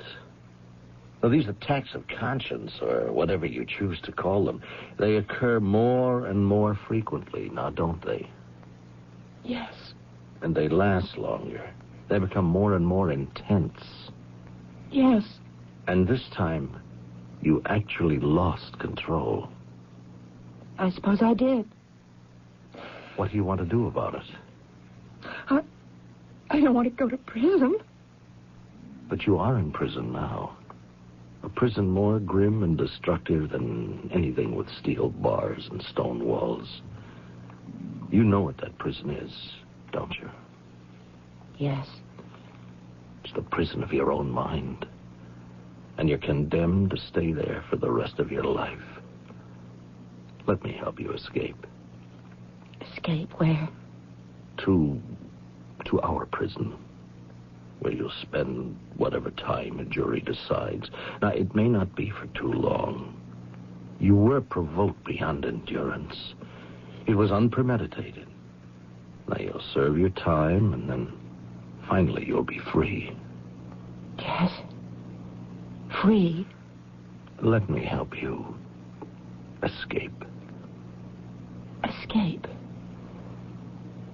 To prison? Oh, yes, please. Help me.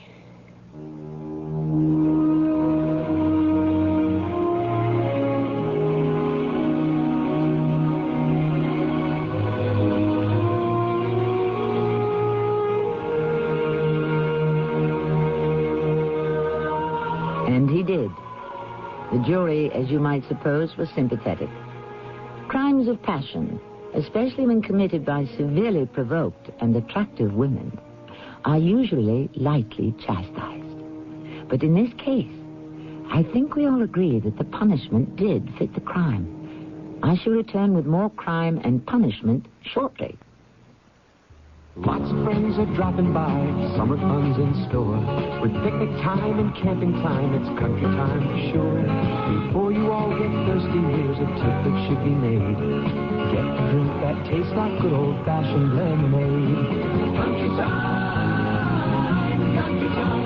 With lots of hot weather, barbecues, and picnics ahead, get down to your store for plenty of country time lemonade-flavored drinks. Tastes like good old-fashioned lemonade. Countdown to Cure. Bill Bixby with a message from the Leukemia Society of America. Leukemia is responsible for the deaths of more children than any other disease, and more adults than children. Research by the Leukemia Society of America has brought us this close to finding a cure, but we need your help to continue the fight. It'll be a happy day when we put an end to this killer. It's a matter of time. If you've been putting money aside, you can almost see inflation eroding its buying power, unless it's earning high interest rates or substantial dividends. And right now, thanks to Dreyfus Liquid Assets, even a small investment can profit from the currently high interest rates with complete cash availability.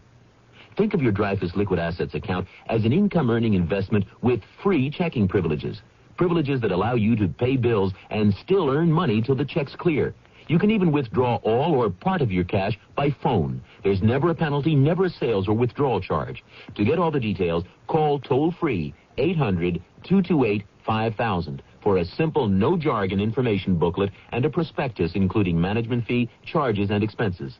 Find out how Dreyfus Liquid Assets helps you get the lion's share from today's high interest rates. Read the prospectus carefully before you invest. 800-228-5000. No charge for the call. 800-228-5000. Call now.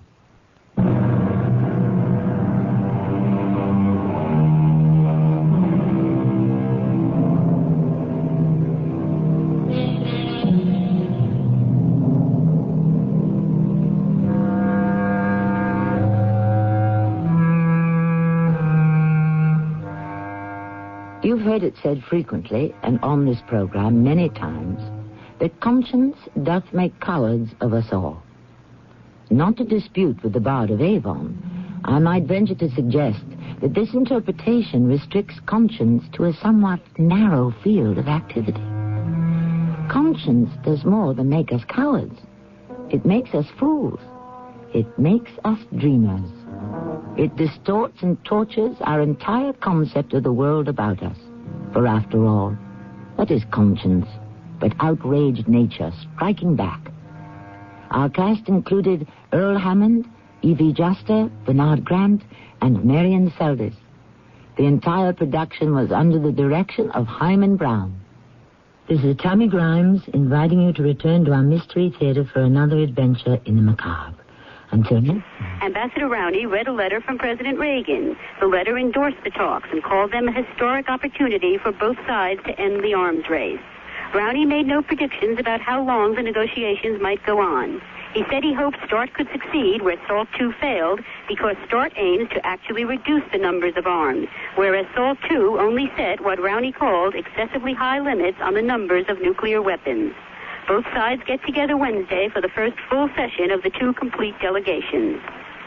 Mary Wisniewski for CBS News, Geneva. Israel's Prime Minister Begin has served notice on Palestinian guerrillas who are surrounded in West Beirut. Get out now, he says, under the current ceasefire. He strongly implies that if the PLO members don't move out on their own, the Israeli army will move in. Begin addressed a day-long session of the Israeli parliament and appeared to offer a concession. He says the Palestinians may leave with their personal weapons. A hijacking is underway at the airport in Bangkok. At least one person claiming to have explosives aboard is holding some 270 people on an Alitalia jumbo jet that came from New Delhi. Nearly 100 homes were damaged or destroyed in two retirement villages in Berkeley Township, New Jersey late today.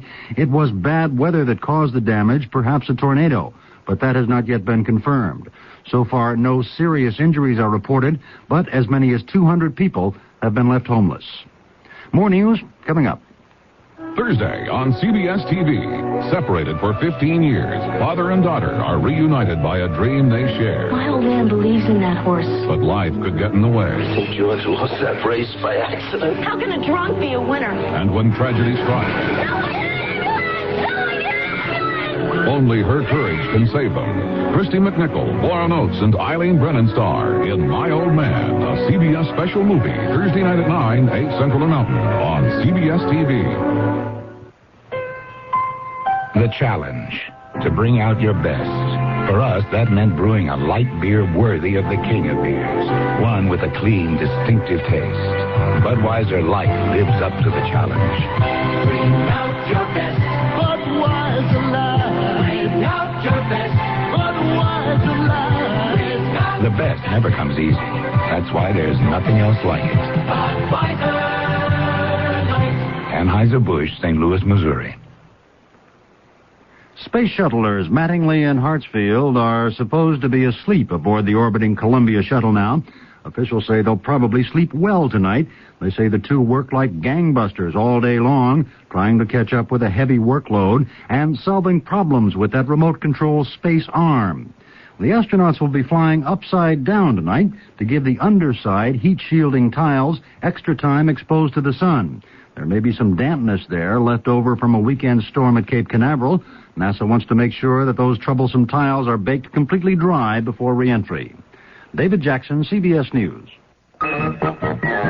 Hello, can you hear me in the control room? Loud and clear. Yeah, does Bob Sellers know about this announcement? I don't know, but we just work here, so go ahead and run it. Yeah, well, here is a commercial reply from an interested citizen. Thank you. There have been many questions about what type of a boat you have to take to get to Bob Sellers' Pontiac on the Grand River. A sailboat, rowboat, or larger type of boat. You could take any type of boat to Bob Sellers, but you have to pull it with your car because the Grand River is now a road again. So take your boat to Bob Sellers and see all the many Pontiacs there on the Grand River at 10-mile road, 9 miles after 1 mile. This raises the question, Bob Sellers likes rain, but not when it is in his dealership. Don't even ask. We all heard it. On the